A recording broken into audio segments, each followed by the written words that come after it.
கர்த்தாவே, உமது வசனத்தின்படி உமது அடியேனை நன்றாய் நடத்தினீர். உத்தம நிதானிப்பையும் அறிவையும் எனக்கு போதித்தருளும். உம்முடைய கற்பனைகளின் பேரில் விசுவாசமாயிருக்கிறேன். நான் உபத்திரவப்படுவதற்கு முன் வழிதப்பி நடந்தேன்.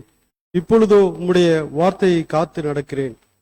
கிறிஸ்து இயேசுவில் பிரியமாக அழைக்கப்பட்ட அன்புக்குரிய சகோதர சகோதரிகளே, உங்கள் அனைவருக்கும் கிறிஸ்துவின் நாமத்தினால் அன்பையும் வாழ்த்துக்களையும் தெரிவித்துக் கொண்டு, தேவன் இந்த ஒரு நாளை நமக்கு விசேஷமாக கூட்டி தந்து இந்த காலை வேளையிலே சகோதர சகோதரிகளாக ஒன்று கூடி தேவனுடைய பரிசுத்த நாமத்தை தொழுது கொள்வதற்கும் அவருடைய மகத்துவமான வேதத்தை தியானிப்பதற்கும் அவர் தந்த இந்த அற்புதமான வேலைக்காக ஆண்டவராய் இயேசு கிறிஸ்துவின் மூலமாக ஸ்தோத்திரங்களையும் நன்றிகளையும் ஏறெடுத்துக்கொண்டு, இன்றைய தினத்தில் கூட நம்முடைய ஆராதனையை கலந்து கொண்டு தேவ செய்தி கொடுப்பதற்காக கோயம்புத்தூரிலிருந்து வந்திருக்கிற நம்முடைய அன்பு சகோதரர் வினோத் பாபு அவர்களையும் நம்முடைய குடும்பத்தினரையும் நம்முடைய சபையின் சார்பாக அன்பையும் வாழ்த்துக்களையும் வரவேற்பையும் தெரிவித்துக் கொள்கிறேன்.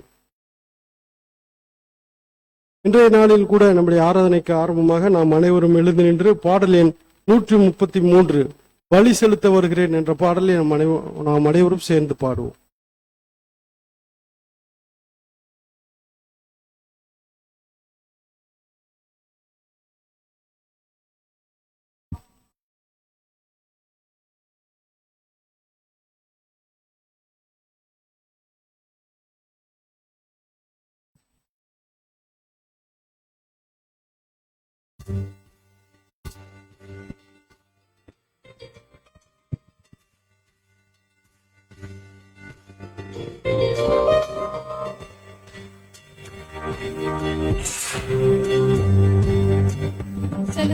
வருகிறேன் பாவிதானையா, வலி மிகுந்த நெஞ்சில் ஆறுதல் நீதானையா.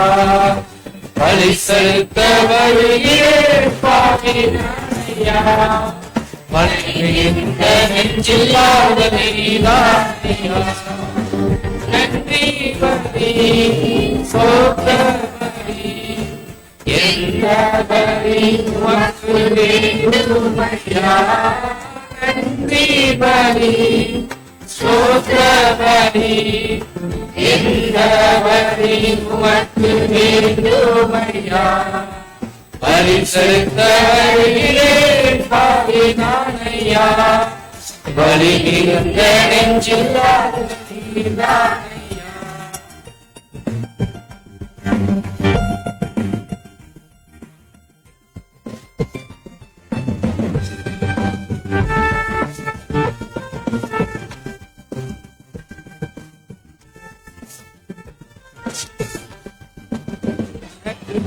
காணிக்கு முத்தம் நீதானையா, வலி செலுத்த நினைக்கும் போது கணக்கேனையா.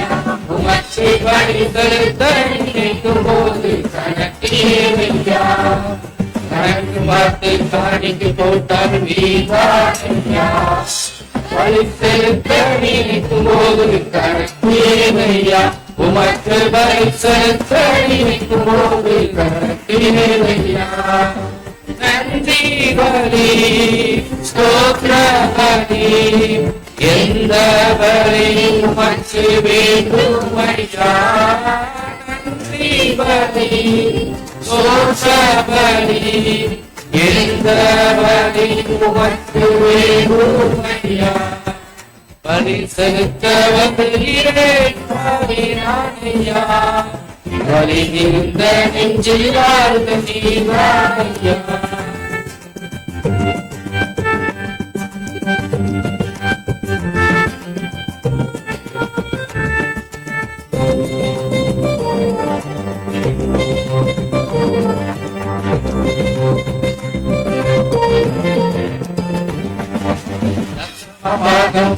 எனக்கு ஜாதி இல்லையே, உன் வார்த்தைக்கு கீழ்ப்படியும் பிள்ளை நானையா. என்றும் வார்த்தைக்கு கீழ்ப்படியும் பிள்ளை நானையா. சமபாகம் எனக்கு ஜாதி இல்லையே, உன் வார்த்தைக்கு கீழ்ப்படியும் பிள்ளை நானையா. என்றும் வார்த்தைக்கு கீழ்ப்படியும் பிள்ளை நானையா. நன்றி பலி ஸ்தோத்திர பலி எந்த பலி உமக்கு வேண்டுமையா. நன்றி பலி ஸ்தோத்திர பலி எந்த பலி உமக்கு வேண்டுமையா பலி செலுத்த வருகிறேன் பாவினானையா பலி மிகுந்த நெஞ்சில் வாழ்ந்த நீரானையா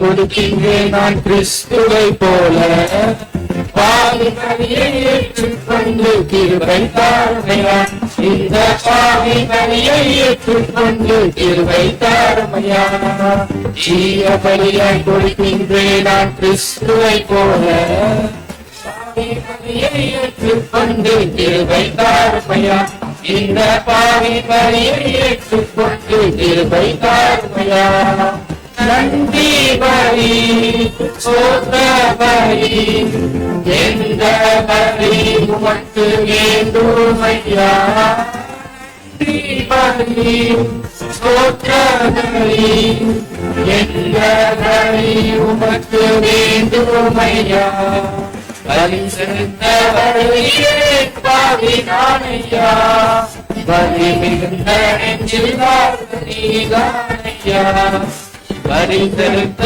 வருகிறேன் பாவினானையா பலி மிகுந்த நெஞ்சில் வாழ்ந்த நீதானையா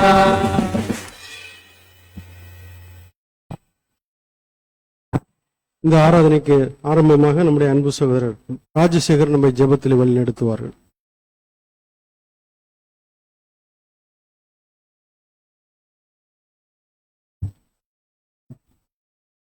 ஜெபம் செய்வோம். மகா கிருபையும் இரக்கமும் இல்ல எங்கள் பரிசுத்த பிதாவே, இந்த நாளுக்காக இந்த காலை அருமையான வேலைக்காக உமக்கு நன்றி செலுத்துகிறோம். பரிசுத்தரே, நீர் எங்களை பரிசுத்தப்படுத்துங்க. இந்த நாள் முழுவதும் இந்த வேலை முழுவதும் கர்த்தருடைய பிரகாரத்திலே நாங்கள் இருக்கிற பொழுது தேவனுடைய ஆவி எங்களோடு இருந்து அப்பா எங்கள் உள்ளங்களிலே அப்பா இதயங்கள் எல்லாம் ஆண்டவரை திறந்து தேவனுடைய ஆவியை பெற்ற பிள்ளைகளாக நாங்கள் வசனத்தை கேட்டு அந்த வசனத்தின்படி வாழ்ந்து தேவ ஆவியோடு நாங்கள் ஆண்டவரை கடந்து செல்ல கர்த்தர் கிருபை தாருங்க. எல்லா நேரங்களிலும் கர்த்தர் பொறுப்படுத்திக் கொள்ளுங்க, ஆசீர்வதிங்க. இயேசு கிறிஸ்துவின் நாமத்திலே ஏறெடுக்கிறோம் எங்கள் ஜெபம் கேளும் ஜீவனுள்ள நல்ல பிதாவே.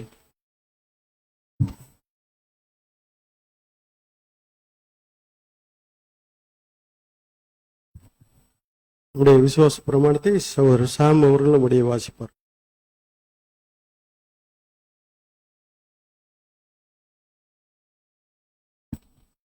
நமது விசுவாசம், தாம் ஒருவராய் சாவாமை எல்லோரும் ஒருவரும் சேரக்கூடாத ஒளியில் வாசம் பண்ணுகிறவரும் ஆதி அந்தமில்லாத ஏக சக்கராதிபதியுமான யெகோவா என்னும் நாமமுள்ள ஒன்றான மெய்தேவனை விசுவாசிக்கிறோம்.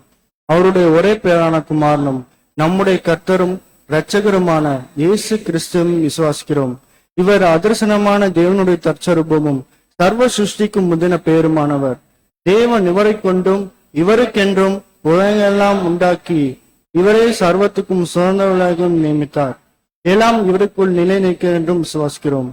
இவர் தேவகுமாரனாய் இருந்தும் தேவனுக்கு சமமாய் இருக்க எண்ணாமல் அக்கிரமங்களினால் ஜீவனை இழந்த மனுஷர் பேரில் மனுதுருகி தம்மை தாமே வெறுமையாக்கி மனிதனாகி எல்லோரையும் மீட்கும் பொருளாக நம்முடைய ஜீவனையை கொடுத்து தேவனுக்கும் மனுஷருக்கும் சமாதானத்தை உண்டு பண்ணினார் என்றும் விசுவாசிக்கிறோம். ஆதலால் தேவனை வரை மருத்துவருந்து எழுப்பி தம்மை போல் குமாரனும் ஜீவனுக்கு அருள் செய்து எல்லாவற்றுக்கும் மேலாக உயர்த்தி தம்முடைய வல்லமையின் வலது பட்சத்தில் வீட்டுக்கு செய்தார் என்றும் விசுவாசிக்கிறோம். இவரே தேவனுக்கும் மனுஷருக்கும் மத்தியஸ்தராகவும் சபையாகிய சரீரத்துக்கும் தலையாம் இருக்கிறார் என்றும் விசுவாசிக்கிறோம்.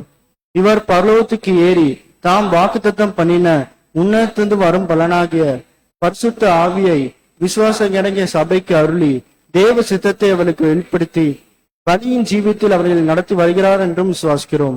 பிதா குறித்த காலத்தில் இவர் பலியின் மரணத்துக்கு உட்பட்டு முதலாம் உயிர்த்தலடையும் தம்முடைய சபையாகிய சகல பரிசுத்தவான்களோடும் இப்பூமியை நீதியாய் நியாயம் தீர்த்து சகல துரைத்தனத்தையும் அதிகாரத்தையும் வல்லமையும் பரிகரித்து என்றும் அழியாத தம்முடைய நீதியுள்ள அரசாட்சியை ஸ்தாபிப்பார் என்றும் விசுவாசிக்கிறோம். மரணமடைந்த மற்றவர்கள் கிறிஸ்துவின் அரசாட்சி காலத்தில் அவனவன் தன் தன் வரிசையிலே உயிர்ப்பிக்கப்பட்டு அவர் தம்முடைய மரணத்தினால் சம்பாதித்த நித்திய ஜீவனுடைய வழிநடத்தப்பட்டு பூரணப்படுவார்கள் என்றும் சுவாசிக்கிறோம். ஆனால் மனப்பூர்வமாய் செய்தவர்கள் இரண்டாம் மரணத்திலே அழிக்கப்படுவார்கள் என்றும் சுவாசிக்கிறோம். எல்லா சத்துருக்களையும் தமது பாதுபடையாக மட்டும் இவர் ஆளுகை செய்து கடைசி சத்துருவாகிய மரணத்தையும் பரிகரித்து எல்லாவற்றையும் முந்தின சீருக்கு கொண்டு வந்து பிதாவே சகலத்திலும் சகலமாய் இருப்பதற்கு அவருக்கு ராஜ்யத்தை ஒப்புக் கொடுத்து அவருக்கு கீழ்ப்பற்றும் ஆமென்.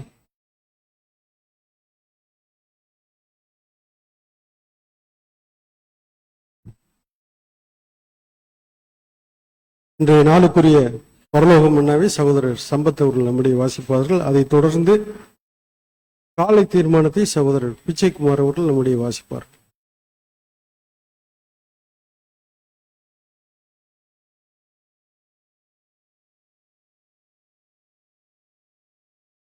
இன்றைய நாளுக்குரிய அனுதின பரலோகம் மன்னா ஜூலை 20ஆம் தேதி யோவான் 15ஆம் அதிகாரம் 1 மற்றும் 2ஆம் வசனம்.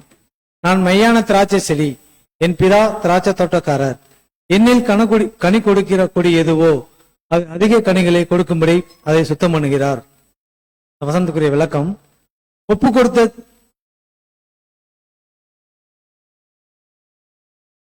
கொடுத்த தேவ பிள்ளைகள் இப்படிப்பட்ட சுத்திகரிப்பினால் சோர்வடைய மாட்டார்கள். தேவ சித்தப்படி தாங்கள் நினைத்த காரியம் கைகூடாமல் போகும்போது அதிர்ச்சி கொள்ளாது, சந்தோஷமாக அதை ஏற்றுக்கொள்வார்கள். அதோடு அது தேவனுக்கு சித்தமல்லாத காரியம் என்றும் உணர்ந்து கொள்வார்கள். இதற்குரிய ஆதார வசனம் எபிரேயர் 12ஆம் அதிகாரம் 5 முதல் 11 வரை.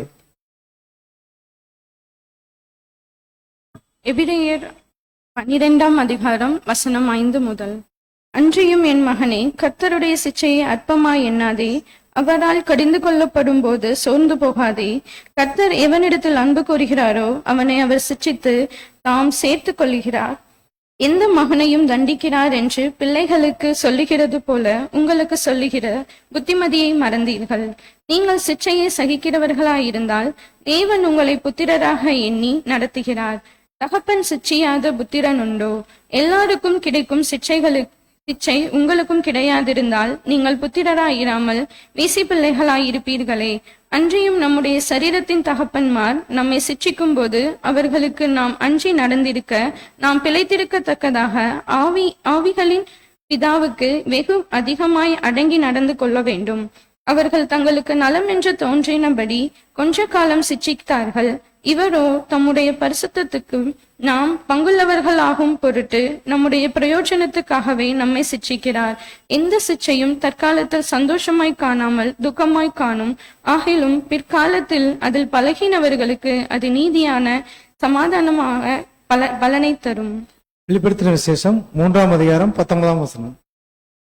நான் நேசிக்கிறவர்கள் எவர்களோ அவர்களை கடிந்து கொண்டு சிட்சிக்கிறேன். ஆகையால் நீ ஜாக்கிரதையாய் இருந்து மனம் திரும்பு. தேவன் தாமே ஆசீர்வதிப்பாராக. ஆமென்.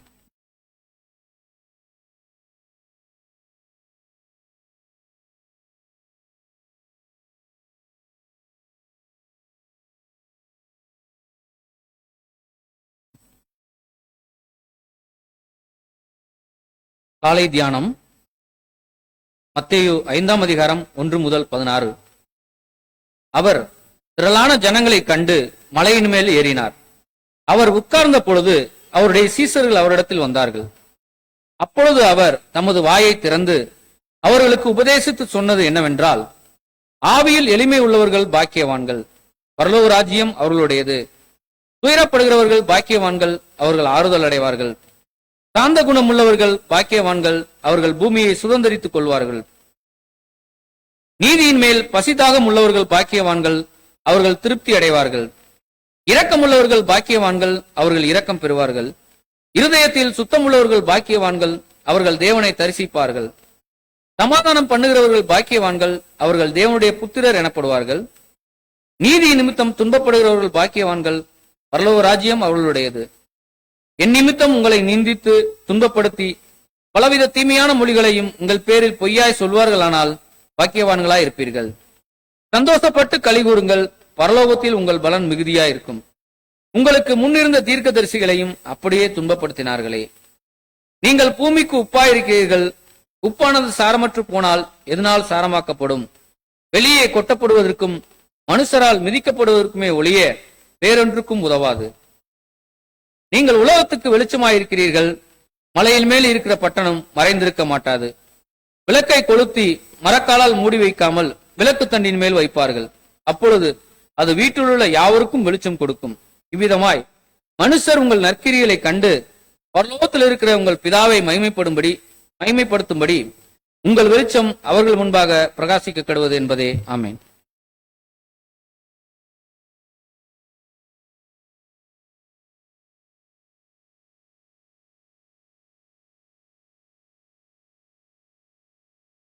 கிறிஸ்துவில் பிரியமான சகோதர சகோதரிகளே, இன்றைய தினத்திலும் கூட தேவனுடைய கிருபையினால் என்று அதை நாளின் ஆராதனையிலே தியானிக்க போகிற இந்த பாடத்தின் தலைப்பு என்னவென்றால் தயார்படுத்துதலில் தேவனுடைய கருவி.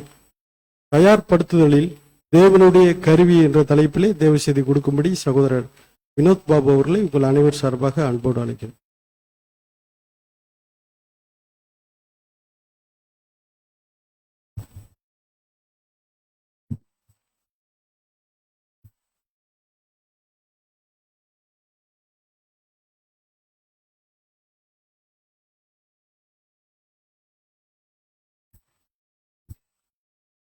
கிறிஸ்து இயேசுவுக்குள் மிகவும் அன்பாக அழைக்கப்பட்ட அன்பு சகோதர சகோதரிகளே, உங்கள் யாவுக்கும் கிறிஸ்து இயேசுவுக்குள்ளான அன்பையும் வாழ்த்துக்களையும் இந்த ஒரு காலை பொழுதிலே தெரிவித்துக் கொண்டு, தேவன் நம்மேல் வைத்த ஒரு அளவற்ற ஒரு கிருபை இந்த ஒரு நாளையும் கூட நம் வாழ்நாட்களை கிருபையாய் சேர்த்து கொடுத்து, விசேஷமாக இந்த ஒரு காலை ஆராதனையிலே நாம் பங்கு கொள்ளவும், தேவனுடைய வார்த்தைகளை நாம் அறிந்து கொள்ளவும் நமக்கு ஒரு கிருபை பாராட்டின நம்முடைய பிதாவாகிய தேவனுக்கு மீண்டும் நம் ரட்சன் மூலம் துதிகளையும் நன்றிகளையும் எடுத்துக்கொண்டு, அடியேன் சார்ந்திருக்கிற கோயம்புத்தூர் சிடிஆர் எக்லீஷியாவுக்கு கூட அனைத்து சகோதர சகோதரிகளுடைய அன்பின் வாழ்த்துறை கூட இந்த இடத்துல தெரிவித்துக் கொண்டு, தேவனுக்கு சித்தமானால் மதுரை ஏபிஆர் சபையில் இருக்கிற அன்பு சகோதர சகோதரியோட அன்பின் வார்த்தையை கூட அங்க இருக்கக்கூடிய சபையாருக்கு தெரிவிப்படுத்துவோம் அப்படிங்கிற ஒரு பாயிண்டோட இந்த ஒரு சப்ஜெக்டுக்குள்ள நம்ம கடந்து செல்வோம். பாடத்தோட ஒரு தலைப்பு தயார்படுத்தலில் தேவன் கருவி அப்படின்ற இங்கிலீஷ்ல எப்படின்னா God's instrument in preparations. So தேவன் இந்த உலகத்துல எல்லா விஷயத்துக்குமே என்ன பண்ணிட்டு இருக்காருன்னா ஒரு ப்ரிப்பரேஷன் இருந்துட்டே இருக்குது அப்படின்னு சொல்லி பாக்குறோம். எதுக்கு அப்படின்னா அவர் கொடுக்க போக ஒரு மிகப்பெரிய ஒரு ஆசீர்வாதத்தை சுதந்திரிச்சு கொள்றதுக்காக ஒட்டுமொத்த உலகத்தையும் என்ன பண்ணிட்டு இருக்கிறான்னு பாத்தீங்கன்னா அவர் அதை ப்ரிப்பரேஷன் பண்ணிட்டு இருக்கிறார். அதுல யாருக்கும் ஒரு பார்ட் பிக்ஸ் பண்ணிக்கிறான்னு பாத்தீங்கன்னா நமக்கும் ஒரு பார்ட் பிக்ஸ் பண்ணிக்கிறாருங்கிறது நமக்கு முன்னாடியே தெரிஞ்ச விஷயம். பட் இந்த ப்ரிப்பரேஷன்ல ஒவ்வொரு விஷயத்தையும் தேவன் செய்யும் போது அதற்குரிய காரியத்துல தேவன் எப்படி வழி நடத்துறார் அப்படிங்கிறது கொஞ்சம் ஆச்சரியமா தான் இருக்கும்.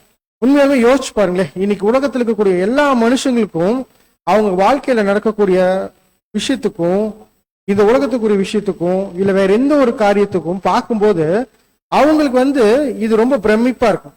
இப்படி ஒரு விஷயத்துல நம்ம என்ன பண்ணிட்டு இருக்கிறோம், கடவுள் எங்களை வழி நடத்திட்டு இருக்கிறேன். ஆனா நமக்கு தேவனுடைய பிள்ளைகளுக்கு இந்த ஒரு வழி நடத்துதல முன்னாடியே தேவன் என்ன பண்ணிட்டான்னு பாத்தீங்கன்னா ஒரு தீர்க்க தரிசனமா கூட என்ன பண்ணிக்கிறான்னு சொல்லி வச்சிருக்காரு. இன்னைக்கு நிறைய தீர்க்க தரிசனங்களை தேவன் சொல்றதுக்கான ரீசன் என்ன, டைரக்டா இப்படிதான் ராஜ்யம் வரும், இதுக்கப்புறம் இதுக்கெல்லாம் நடக்கும் அப்படின்னு சொல்லி போகாம தேவன் முன்கூட்டியே தேவனுடைய பிள்ளைகளுக்கு தன்னுடைய விஷயத்துல இந்த உலகத்துல தான் நடத்த போற பிள்ளைகள் இப்படி எல்லாம் போவாங்க, எந்த மாதிரியான சூழ்நிலைகள் எல்லாம் போவாங்க அப்படிங்கிறத முன்னாடியே ஒரு தீர்க்க தரிசனமா சொல்லி வச்சிருக்காரு இல்லையா. அப்படி சொல்லி வைக்கிறதுடைய பர்பஸ் என்னன்னு கேட்கணும். தீர்க்க தரிசனம் சொல்லாம கூட தேவன் என்ன பண்ணிக்கலாம் அப்படின்னா அவருடைய திட்டத்தை கடந்து போயிருக்கலாம். தேவனுக்கு அந்த சாய்ஸ் இருக்கு. பட் அப்படி எதுவுமே செய்யல. அவர் ரொம்ப கிளியரா வசனம் இருக்கு, அவருடைய பிள்ளைகளுக்கு எதுவும் சொல்லாம என்ன பண்ண மாட்டார் அப்படின்னா தேவன் செய்ய மாட்டார். அப்படிங்கும் போது அப்ப அந்த தீர்க்க தரிசனத்தை சொல்லும் போது தேவனுடைய சிந்தையில ஒரு விஷயம் இருந்திருக்கும் இல்லையா, அது என்ன விஷயமா இருக்கலாம்னு அப்படி கொஞ்சம் தியானிக்கலாம். முன்னறிவிப்பு, அதான் முன்னறிவிப்புல தேவன் அவருடைய பிள்ளைகளுக்கு சொல்றாருல்ல, அப்ப என்ன எக்ஸ்பெக்டேஷனோட சொல்லுவார். இப்போ ஒரு அப்பா ஒரு பிள்ளைக்கு பாருங்க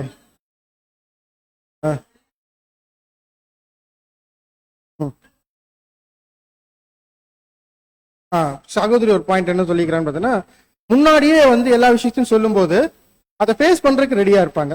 பாயிண்ட் அக்செப்ட் பண்ணிக்கலாம். வேற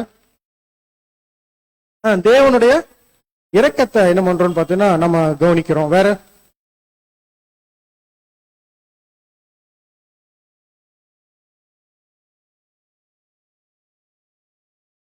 சகோதரி ஒரு பாயிண்ட் ரொம்ப அருமையா சொல்றாங்க. எப்படின்னா, தேவனுடைய எல்லா விஷயத்தையும் பார்த்துட்டோம், தேவனுடைய வழிநடத்தல் எப்படி இருக்குங்கிறத நமக்கு புரிஞ்சுக்கிறதுக்காக என்ன பண்ணிக்கிறேன்னா முன்கூட்டியே சொல்லியிருக்கிறாரு. வேற ஏதாச்சும் இருக்குமா? என்னோட பாயிண்ட் கொஞ்சம் அப்படியே பக்கத்துல வந்துச்சுன்னா கொஞ்சம் நல்லா இருக்கும் அப்படிங்கிறக்காக கேள்வியோட வச்சிருக்கேன். அவேர்னஸ் நம்மளை பயன்படுத்துறதுக்கு கேட்கச்சு. பட் அன்எக்ஸ்பெக்டட் ரொம்ப அருமையான பாயிண்ட்ஸ் நிறைய வந்திருக்கு. பட் நல்லா யோசிச்சு பாருங்க, இந்த ப்ராஃபசிஸ் எல்லாமே படிக்கிறோமா? எக்ஸாம்பிள் ஒரு ப்ராஃபசி எடுத்துக்கோ, 83ஆம் சங்கீதம் படிக்கிறோம். 2000 83ஆம் சங்கீதம் நடக்கும் அப்படின்னு சொல்லியிருந்தா யாராச்சும் நம்பி இருப்பாங்களா? கண்டிப்பா இஸ்ரேலுங்கிற தேசமே யாருக்குமே என்ன இருக்குன்னு பாத்தீங்கன்னா தெரிஞ்சிருக்காது. இஸ்ரேல் தேசம் உலகத்துக்கு எதிராக என்ன பண்ண போகுது, இந்த மாதிரியான விஷயங்கள் செய்ய போகுதான்னு சொல்லி எல்லாருமே என்ன பண்ணிருப்பாங்கன்னா, நம்மளை பாக்குற பார்வை எப்படி இருக்குன்னா, இவன் ஏதோ படிச்சுட்டு வந்துட்டு என்ன பண்ணிட்டு இருக்கிறாங்க, வளரிட்டு இருக்கிறாங்க அப்படின்னு. ஆனா இன்னைக்கு எப்படி கேட்கறாங்க? இன்னைக்கு எப்படி கேட்கறாங்கன்னா, தேடி கேட்கறாங்க, பிரதர் நீங்க அன்னைக்கு சொன்னீங்க இந்த மாதிரி இஸ்ரேல் தான் என்ன பண்ணும், ஒட்டுமொத்த தேசத்துக்கும் ஒரு பெரிய ஒரு ஸ்டம்பிளிங் ஸ்டோனா இருக்கும் அப்படிங்கறது நீங்க சொன்னீங்க. இன்னைக்கு அது நடந்துட்டு இருக்குது, இதுக்கப்புறம் என்ன நடக்கும் கொஞ்சம் சொல்லுங்களேன் அப்படின்னு. அப்போ அந்த விஷயத்த நம்ம பாக்குறோம், படிக்கிறோம். படிக்கும் போது தேவன் நமக்கு சொல்லிக்கிறாருன்னா அது ஏற்ற காலத்துல நிறைவேற்றக்கு எப்படி இருக்காருன்னு பார்த்தோம்னா வல்லவரா இருக்காரு. பட் அந்த ஏற்ற காலத்துல நடக்கிறத நம்ம பார்ப்போம் இல்லையா? பார்க்கும்போது நம்மளுடைய ஃபெய்த் என்ன ஆகும் தெரியுங்களா? அப்படியே இன்க்ரீஸ் ஆகும். ஏன்னா தேவன் எனக்கு கொடுத்த விஷயத்த அப்படியே என் கண்ணு முன்னால என்ன பண்ணிக்கிறாரு, நடத்தி காண்பிச்சிருக்கிறாருங்கும் போது நம்மளோட ஃபெய்த் என்ன ஆகுமாமா, அப்படியே இன்க்ரீஸ் ஆகும். அப்படிதான் ஒவ்வொரு விஷயத்தையுமே. இப்ப நம்ம எக்ஸாம்பிள் இஸ்ரேல் எடுத்து பார்த்தோம். இது மாதிரி தேவன் சொன்ன ஒவ்வொரு விஷயத்தையுமே நம்மளுடைய வாழ்க்கையில அவர் சொன்ன மாதிரி நடக்குதாங்கிறத கவனிச்சுட்டே இருக்கணுமாமா.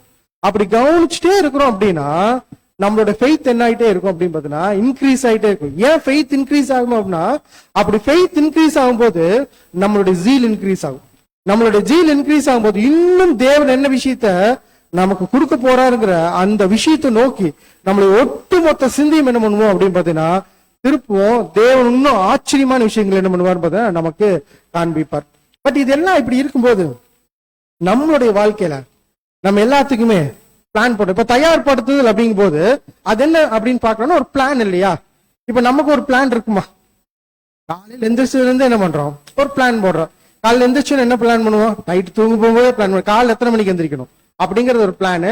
அப்புறமா பிளானுக்கு அப்புறம் அந்த நாள்ல என்னென்ன செய்யணும் அப்படி எல்லாமே என்ன பண்றோம்னு பாத்தீங்கன்னா ஒரு சரியா பிளான் பண்ணி அந்த பிளான் என்ன பண்றோம்னு பாத்தீங்கன்னா எக்ஸிக்யூட் பண்ற ட்ரை பண்றோம். எவ்வளவு பர்சன்ட் பண்றோம்? இதுல இன்னொரு பாயிண்ட் ஆட் பண்றாங்க. நான் எப்படி பிளான் பண்ணுவேன்னா, இன்னைக்கு இந்த இடத்துல இந்த நாள்ல ரீபிரின்ஸ்ல இந்த ரீபிரின்ஸ் படிச்சு முடிச்சோன்னு நான் பிளான் பண்ணுவேன். ரீபிரின்ஸ் எடுத்து மட்டும்தான் வைப்பேன், படிக்கல என்ன பண்ண மாட்டேன். பிளானிங் எப்படி இருக்கும் அவ்வளவுதான். மனுஷங்களுடைய விஷயம் அவ்வளவுதான். சகோதரர் எப்படி சொல்றேன்னா, மனுஷனுடைய பலம் வாழ்நாட்கள் எத்தனை நாட்கள் தான்? 70 வருஷம் தான். பலத்தின் மிகுதியால் 80 வருஷம்.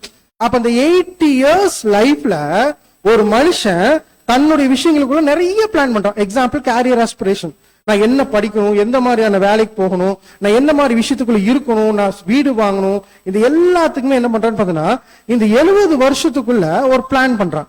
இதே 70 வருஷத்துக்குள்ள அடுத்து என்ன பிளான் பண்றான்னு பாத்தீங்கன்னா தேவனுடைய பிள்ளையா நான் எப்படி மாறணும் அப்படிங்கிற பிளானும் என்ன ஆகுதுன்னு பாத்தீங்கன்னா இருக்குது. இது எல்லாத்துலயுமே பிளானோட எக்ஸிகியூஷன் லெவல் ஆஃப் பெர்சன்டேஜ் எப்படி இருக்குன்னு பாத்தீங்கன்னா 10% கூட இருக்காது. டு பி பிராங்க், அதை கூட என்ன பண்ண முடியறது இல்லைன்னு பாத்தீங்கன்னா நம்மளால எல்லாருமே ஒரு சிலர் என்ன பண்ணலான்னு பாத்தீங்கன்னா அவங்க பிளான் பண்ண பிரகாரம் என்ன பண்ணலான்னு பாத்தீங்கன்னா நடக்கல. ஏன்னா நல்லா யோசிச்சு பாருங்க, 2018 எத்தனையோ பிளான் போட்டிருப்பாங்க, 2019 என்னாச்சு, எல்லாம் தவிடுபடி ஆயிடுச்சு. அப்போ என்னன்னா மனுஷங்களுடைய பிளானிங்கோட விஷயங்கள் இவ்வளவுதான். அதோட அக்யூரசி லெவல் எப்படின்னு பாத்தீங்கன்னா இருக்கலாம், பட் அச்சீவ்மெண்ட் அப்படின்னு சொல்லி பார்த்தோம்னா என்ன பண்ண முடியாது அப்படின்னா எதுவுமே பண்ண முடியாது. பட் இதே தேவன் எப்படி ஒரு பிளான் போட்டுக்கிறார், எத்தனை வருஷத்துக்கான பிளான் போட்டு வச்சிருக்கிறார்? ஒரு 7000 வருஷத்துக்கான பிளான் எப்படின்னு பாத்தீங்கன்னா அதுக்கப்புறம் கூட யுகா யுகத்துல கூட என்ன விஷயங்கள் செய்யணும் அப்படிங்கிற என்டையர் பிளான் யார் கையில் இருக்குன்னா தேவனுடைய கையில் இருக்கும்போது மனுஷங்களுடைய வாழ்க்கை எங்க இருக்குது? அதுக்குள்ளதான் இருக்கும்போது இந்த மனுஷங்களை ஒவ்வொருத்தரும் என்ன பண்ற இந்த 7000 வருஷத்துக்குள்ள ஒவ்வொரு விஷயத்திலும் என்ன பண்ணிட்டு இருக்கிறான்னு பாத்தீங்கன்னா வழி நடத்திட்டு பாருங்க. நீங்க இருக்கிறீங்க, நான் இருக்கேன், எல்லாம் இருக்கிறோம். இங்க இருக்கக்கூடிய ஒட்டு மொத்த நம்மளும் இருக்கிறோம். உலகத்துல இருக்கக்கூடிய விஷயங்களுக்கு எல்லாத்தோட விஷயத்தையுமே யார் பிளான் பண்ணி நடத்திட்டு இருக்கிறாங்க அப்படின்னா தேவன் எக்ஸாக்டா என்ன பண்ணிட்டு இருக்காருன்னா பிளான் பண்ணி நடத்திட்டு இருக்கு. அதுக்கு ஒரு ஸ்டார்டிங் இருக்குமா, அதுக்கு ஒரு எண்டிங் இருக்குமா? இதுல ஏதாச்சும் ரீவொர்க் பண்ணிருப்பாரா தேவன்? கொஞ்சம் சந்தேகமா இருக்கு இல்லைங்களா? வாய்ப்பு இருக்கா?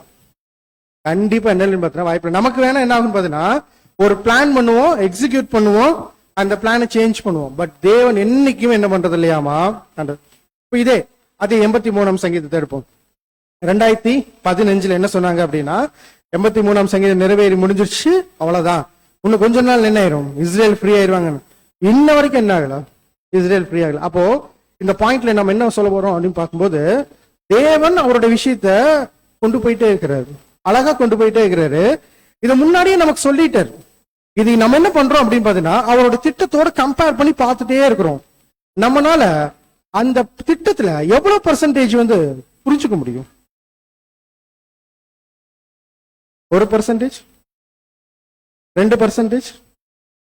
சரி, இப்ப இப்படி கேட்கிறேன், தேவன் இந்த திட்டத்தை போடும்போது அவருடைய குண லட்சணத்துல என்ன யூஸ் பண்ணிருப்பாரு? கரெக்ட், ஞானம். ஞானத்துல என்ன பண்றான்னு பாத்தீங்கன்னா, இந்த விஷயத்தை எல்லாத்தையும் பிளான் பண்ணிக்கிறார் இல்லையா? இப்ப இந்த ஞானத்துல தேவன் பிளான் பண்ணிக்கிற விஷயத்துல நம்ம ஞானத்தை யூஸ் பண்ணி எவ்வளவு பெர்சன்டேஜ் கண்டுபிடிக்க முடியும்?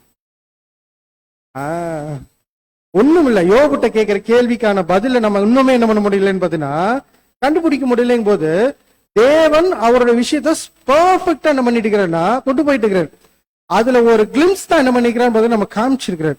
அங்கங்க சில விஷயங்கள் பாத்தீங்கன்னா அவருடைய பிள்ளைகளுக்கு கொடுத்திருக்கும் போது, அதை அறிஞ்சு கொள்ளக்கூடிய விஷயத்துல நமக்கு எந்த அளவுக்கு அக்யூரசி இருக்குன்னு சொன்னா, ஒரு பாயிண்ட் வச்சு ஒரு 1000 0 போட்டு 1 போட்டா அதுவே கஷ்டம். ஏன் அப்படின்னா, அந்த அளவுக்கு ஞானம் உள்ளவர் தேவன். அந்த அளவுக்கு ஞானத்துல கம்மி யார் அப்படின்னு பாத்தீங்கன்னா மனுக்குலம்.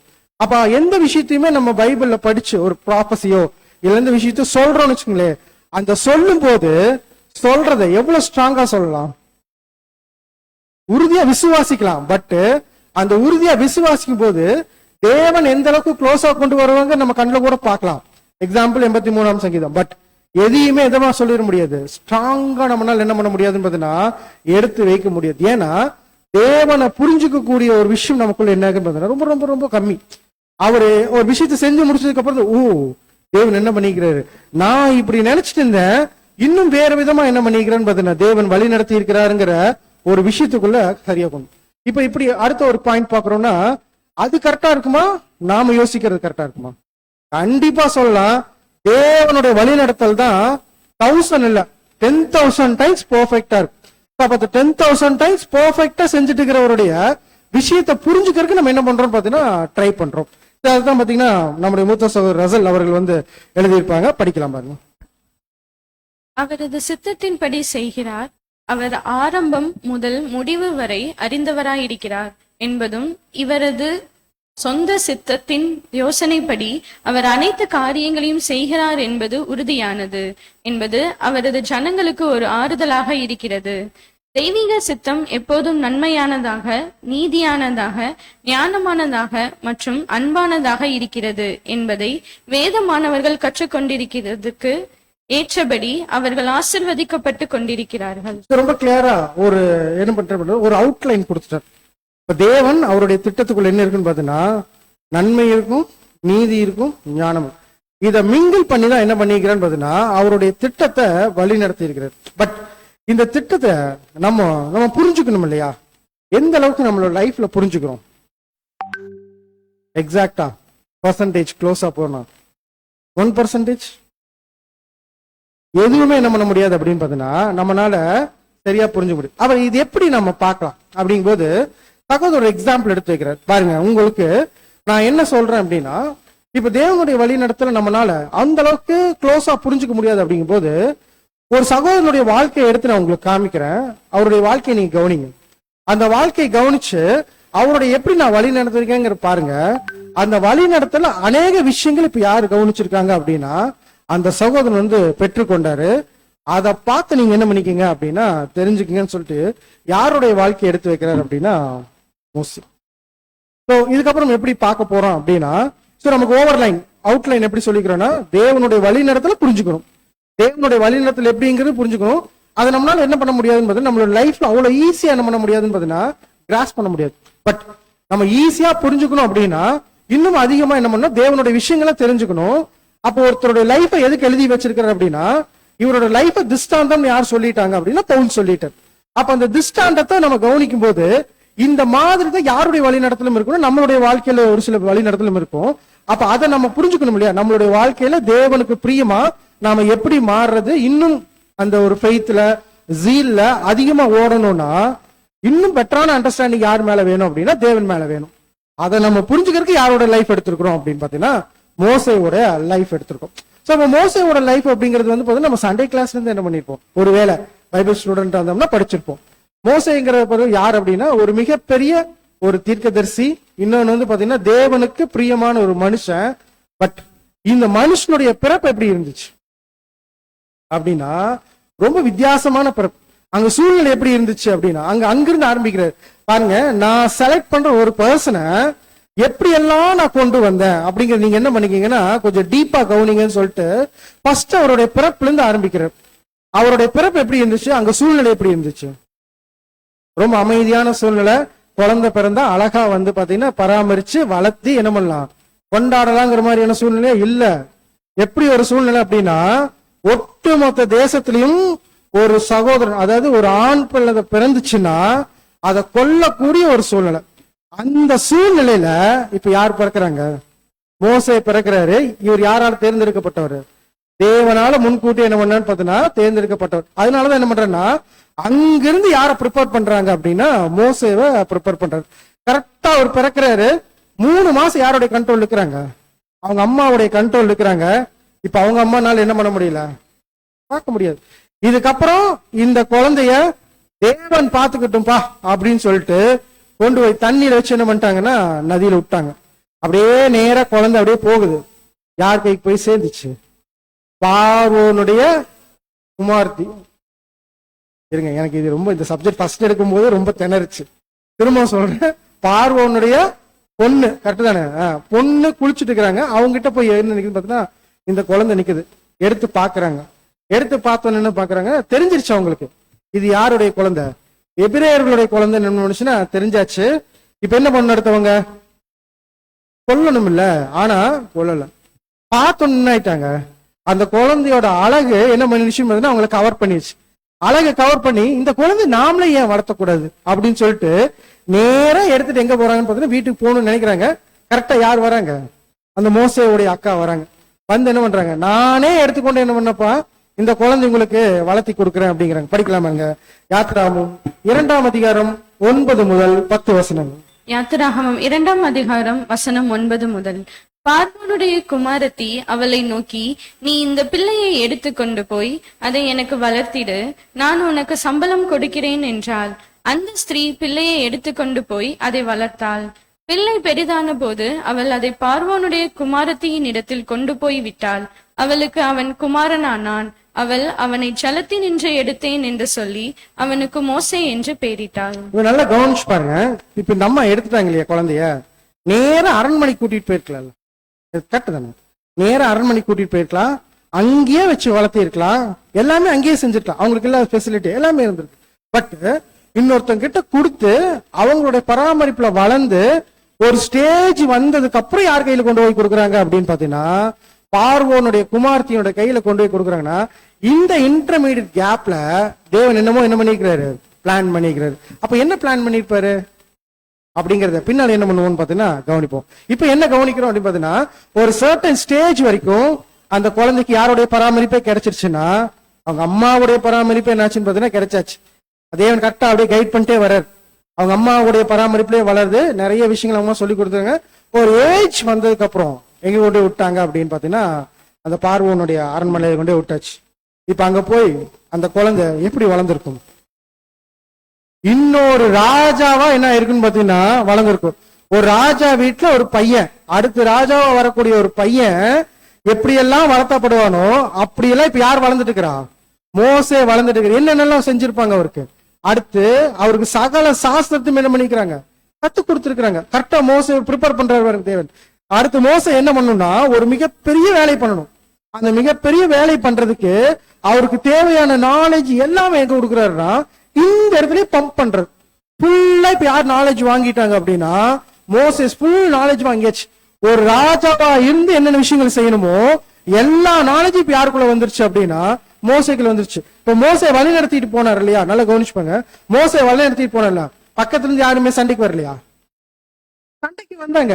அப்ப மோசை என்ன பண்ணாரு? அவங்களை எப்படி எதிர்கொள்ளணுங்கிற விஷயத்தெல்லாம் செஞ்சாருல, அதை செய்யணும் அப்படின்னா எங்கேயே ப்ரிப்பரேஷன் வேணும், இங்கேயே ப்ரிப்பரேஷன் வேணும். கரெக்டா தேவன் என்ன பண்றாரு? சரியா யார வழி நடத்திட்டு இருக்கிறாங்க அப்படின்னா மோசேவை இந்த ராஜா அரண்மனையில் என்ன பண்ணிட்டு இருக்கிறான்னு பாத்தீங்கன்னா வழி நடத்திட்டு இருக்காங்க. இங்க ஒரு ராஜாவா சகல விஷயத்தையும் என்ன பண்ணிட்டாரு பாத்தீங்கன்னா கத்துக்கிட்டார். இப்ப அப்படியே வளர்ந்து வர்றார். வளர்ந்து வரும்போது இவருக்கு நான் யாருங்கிறது அவருக்கு தெரிஞ்சிருக்குமா தெரிஞ்சிருக்காதா? தெரிஞ்சிருக்கும். எப்படி தெரிஞ்சிருக்கும் பாருங்க. அப்ப அந்த பாயிண்ட் என்ன சொல்ல வரோம்னா, ஏன் தேவன் அவங்க அம்மாட்ட அனுமதிச்சிருந்தாங்க அப்படின்னா இவர் பிறந்து மேல வந்து ஒரு பெரியவனானே யார் அடிக்கிறது இவருக்கு பிடிக்கல. அங்க இருக்கக்கூடிய தன்னுடைய சகோதரர்கள் அடிக்கிறது பிடிக்கல. ஏன் பிடிக்கலன்னா இவருக்கு தன்னுடைய ஜெனரேஷன் கிளியரா தெரிஞ்சிருக்குது. தான் யாரு, எங்கிருந்து வந்திருக்கோம், நம்ம என்ன வேலை செஞ்சுட்டு இருக்கிறோம், நாம எங்க போகணுங்கிற என்டையர் பிளானும் யாருக்கு கிளியரா இருக்கு அப்படின்னா மோசைக்கு அவ்வளவு கிளியரா இருக்கு. ஆனா மோசை எல்லாத்தையும் வச்சுக்கிட்டு தான் எங்க வளர்ந்து வந்துட்டு இருக்கிறார் அப்படின்னா அந்த பார்வோனுடைய அரண்மனையில் என்ன பண்ணிட்டு இருக்கிறா பறந்து வந்துட்டு இருக்கிறார். இப்ப வளர்ந்து வந்துட்டு இருக்கிற மோசே இப்ப அதான் அடுத்த சிச்சுவேஷன் போறோம். வரும்போது என்ன நடக்குது அப்படிங்கறத படிக்கலாம் பாருங்க. யாத்திராகமம் 2ஆம் அதிகாரம் வசனம் 8 முதல். அதற்கு பார்வோனுடைய குமாரத்தி அழைத்து கொண்டு வா என்றாள். இந்த பெண் போய் பிள்ளையின் தாயை அழைத்து கொண்டு வந்தாள். பார்வோனுடைய குமாரத்தி அவளை நோக்கி, நீ இந்த பிள்ளையை எடுத்து கொண்டு போய் அதை எனக்கு வளர்த்திடு, நான் உனக்கு சம்பளம் கொடுக்கிறேன் என்றாள். அந்த ஸ்திரீ பிள்ளையை எடுத்து கொண்டு போய் அதை வளர்த்தாள். பிள்ளை பெரிதான போது அவள் அதை பார்வோனுடைய குமாரத்தியின் இடத்தில் கொண்டு போய் விட்டாள். அவளுக்கு அவன் குமாரனானான். அவள் அவனை ஜலத்தில் நின்று எடுத்தேன் என்று சொல்லி அவனுக்கு மோசே என்று பெயரிட்டாள். சோ அந்த பேர் கூட யார் வைக்கிறாங்க அப்படின்னு பார்த்தீங்கன்னா அந்த குமாரத்தி தான் என்ன பண்றாங்கன்னா வைக்கிறாங்க, பார்வோனுடைய அந்த குமார். ரொம்ப கிளியரா அவருடைய ஜெனரேஷனை எங்கேயே தெரிஞ்சுக்கிட்டார் அப்படின்னா அவங்க அம்மா கூட இருக்கும்போது என்ன பண்றாரு பாத்தீங்கன்னா தெரிஞ்சுக்கிட்டார். அப்ராக்சிமேட்டா இத எவ்வளவு ஏஜ் சொல்றாங்கன்னு பாத்தீங்கன்னா மூத்த சகோதரர் ஒரு 7 to 12 இந்த ஏஜுக்குள்ளதான் என்ன பண்ணிக்கணும் அப்படின்னா மோசே அவங்க அம்மாட்ட இருந்து பிரிஞ்சு யார்கிட்ட போயிருக்கணும் அப்படின்னு பாத்தீங்கன்னா அந்த பார்வோனுடைய அந்த அரண்மனைக்கு என்ன பண்ணிருக்குன்னா போயிருக்கும். அப்ப இந்த இடத்துல இந்த 7 வயசு to 12 வயசுக்குள்ள 12 வயசுக்குள்ள அவர் என்னென்னலாம் தெரிஞ்சுக்கிட்டார் அப்படிங்கறது இன்னொரு ரீப்ரின்ஸ் 2902ல அதை நம்ம என்ன பண்ணலாம்னா கொஞ்சம் படிப்போம், கொஞ்சம் என்ன பண்ணலாம் ஒரு கண்டென்ட் நம்ம படிக்கும். எங்க நிறுத்த சொல்றோம் அங்க நீங்க கொஞ்சம் ஸ்டாப் பண்ணிக்க. அடிப்படை கொள்கைகளை அவர் மனதில் குழந்தை பருவத்தில் முதலாவதாக நன்கு பதிய வைத்திடுவது என்பது இன்னும் எவ்வளவு அவசியமானதாக காணப்படுகின்றது. மேலும் மோசேக்கான கல்வியின் இந்த 2 அம்சங்களையும் கர்த்தர் எத்துணை ஆச்சரியமான விதத்தில் ஏற்பாடு பண்ணியிருக்கின்றார். முன்னமே விசுவாசத்தினை வெளிப்படுத்திட்டதான இந்த பெற்றோர்கள் தாங்கள் விசுவாசத்திற்கான ஆபிரகாமின் வாக்குத்தத்தங்களை, அதாவது ஆபிரகாமின் சந்ததியார் என தாங்கள் இறுதியில் பெரியவர்களாய் இருப்பார்கள் மற்றும் பூமியின் குடிகள் அனைத்தையும் ஆசிர்வதிப்பதற்கான கர்த்தருடைய கால்வாய்களாக தங்கள் ஜனங்கள் பயன்படுத்தப்படுவார்கள் மற்றும் ஆபிரகாமிற்கு முன்னுரைக்கப்பட்டது போன்று எகிப்தின் அடிமைத்தனத்தினின்று தம்முடைய ஜனங்களை கர்த்தர் பலத்த கையுடனும் வல்லமையுள்ள ஓங்கிய புயத்துடனும் வெளிக்கொண்டு வருவதற்கான காலம் சமீபித்துள்ளது என்றும் அச்சிறுவனுக்கு போதித்திருப்பார்கள். அப்ப என்ன பாயிண்ட் சொல்லி கொடுத்திருக்காங்க அப்படின்னா தான் யாருன்னு சொல்லி கொடுத்திருக்காங்க. ஆபிரகாமுக்கு என்ன விஷயத்த தேவன் கொடுத்தாரு, நம்ம யாரு ஆபிரகாமுடைய சந்ததி, நம்மளை கொண்டு பாத்தீங்கன்னா தேவன் ஒரு மிகப்பெரிய ஒரு காரியத்தை செய்ய போறாரு. இப்ப நம்ம எங்க இருக்கிறோம், அடிமைகளா எகிப்துல இருந்துட்டு இருக்கிறோம். இங்கிருந்து கொஞ்ச நாள் என்ன பண்ண போறாரு, தேவன் வெளி நடத்தி கூட்டிட்டு போவாரு அப்படிங்கிற எல்லா ஹிஸ்டரியும் இந்த குழந்தை எங்கேயே தெரிஞ்சுக்கிச்சு. அவங்க அம்மாவுடைய பராமரிப்புல இருக்கும் போதே என்டையரா தெரிஞ்சிருச்சு. இப்ப என்டையரா தெரிஞ்சு அடுத்து என்ன சொல்றாரு பாருங்க, அடுத்து படிக்கலாம். மோசே இஸ்ரேலர்களுடைய உடன் கொண்டிருந்த தன் உறவு முறை குறித்து முழுமையாய் தெரியப்படுத்தப்பட்டிருந்தார் என்பதில் ஐயமில்லை. மேலும் வாக்குத்தத்தங்கள் மீதான விசுவாசம் மாத்திரமல்லாமல் தன் ஜனங்களுக்கான தேசப்பற்றின் உணர்வுகளுடன் கூட அவருக்கு தாராளமாய் போதிக்கப்பட்டது. ஏனெனில் இந்த பண்புகளானது அவரில் முழுமையாய் பதிய வைக்கப்பட்டு நெஞ்சார நேசிக்கப்பட்டதாலேயே அவைகள் அவரது ஜீவியம் முழுவதிலும் தலை சிறந்து விளங்கியது. இப்போ அந்த பையன் சின்னதுல இருந்து என்ன பண்ணிக்கிறோம், தேசப்பற்ற தேவனை பத்தின ஒரு நாலேஜோட என்ன பண்றான்னு பார்த்தீங்கன்னா அப்படியே வளர்ந்து வந்துட்டு இருக்கிறார். வளர்ந்து வந்த மோசே உடனே என்ன பண்ணணும் அப்படின்னா, ஒரு மிகப்பெரிய ஒரு விஷயத்த பண்ணணும். தேவனுடைய ஒரு பார்வையில என்ன பண்ணணும் அப்படின்னா, ஒட்டுமொத்த இஸ்ரேல் ஜனங்களும் வழி நடத்தி எங்க கூட்டிட்டு போகணும் அப்படின்னா, கானான் தேசத்துக்கு கூட்டிட்டு போகணும். இப்ப இந்த கானான் தேசத்துக்கு கூட்டிட்டு போகக்கூடிய மோசேக்கு எல்லா குணலட்சணம் இப்ப எங்க வந்துருச்சு அப்படின்னா, அந்த அரண்மனையிலேயே வந்துருச்சு அப்படின்னு நம்ம எடுத்துக்க முடியுமா? இல்ல. அப்ப அங்க எப்படிப்பட்டவரா இருக்கிறாரு, ஆக்சுவலி எப்படிப்பட்ட மோசே வந்து தேவன் எதிர்பார்த்தார் அப்படின்னா படிக்கலாமா? என்னாகும் 12ஆம் அதிகாரம் 2 முதல் 3 வசனங்கள். இன்னாகமம் 12ஆம் அதிகாரம் வசனம் 2 மற்றும் 3. கர்த்தர் மோசேயை கொண்டு மாத்திரம் பேசினாரோ, எங்களை கொண்டும் அவர் பேசினதில்லையோ என்றார்கள். கர்த்தர் அதை கேட்டார். மோசேயானவன் பூமியில் உள்ள சகல மனிதரிலும் மிகுந்த சாந்த குள்ளமுள்ளவனாய் இருந்தான். மோசேவை தேவன் எப்படி எதிர்பார்த்தார் அப்படின்னா, அவர் எப்படிப்பட்டவரா இருக்கணும், மிகுந்த சாந்தமுள்ளவரா இருக்கணும். ஏன் அப்படின்னா ஒரு மிகப்பெரிய வேலையை செஞ்சுட்டு போக போறார். இப்போ நல்ல யோசிச்சு பார்க்கலாம். இப்ப இருக்கக்கூடிய அந்த ஸ்டேஜ், மோசே அந்த அரண்மனையிலிருந்து வெளியே வர்றாரு இல்லையா, ஒரு வாலிபனா, அப்புறம் 40 வருஷம் வச்சுக்குவோம், 40 வருஷம் தான் கரெக்டா. அந்த 40 வருஷத்துல மோசே சரியா இந்த ஜனங்களை நடத்துறதுக்கு தயாராயிட்டாரா? இல்ல.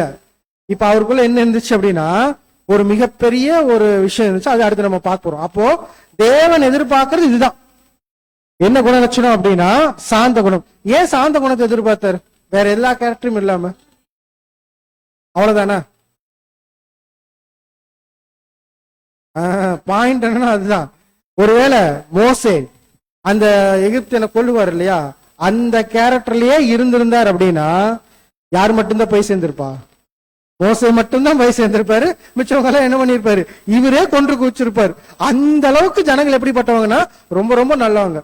அப்படிப்பட்ட ஜனங்களை தான் யார் வழி நடத்தணும் அப்படின்னா மோசே வழி நடத்தணும். அப்ப தேவன் முன்னாலே டிசைட் பண்ணிட்டாரு, மோசேக்கு இப்போ ஒரு கேரக்டர் இருக்கு, அதை எடுக்கணும் டிசைட் பண்ணிட்டாரு. ஆனா இவரு டிசைட் பண்ணிட்டாரு மோசேக்கு என்ன கேரக்டர் வரணும், சாந்த குணம் வரணுங்கிறது.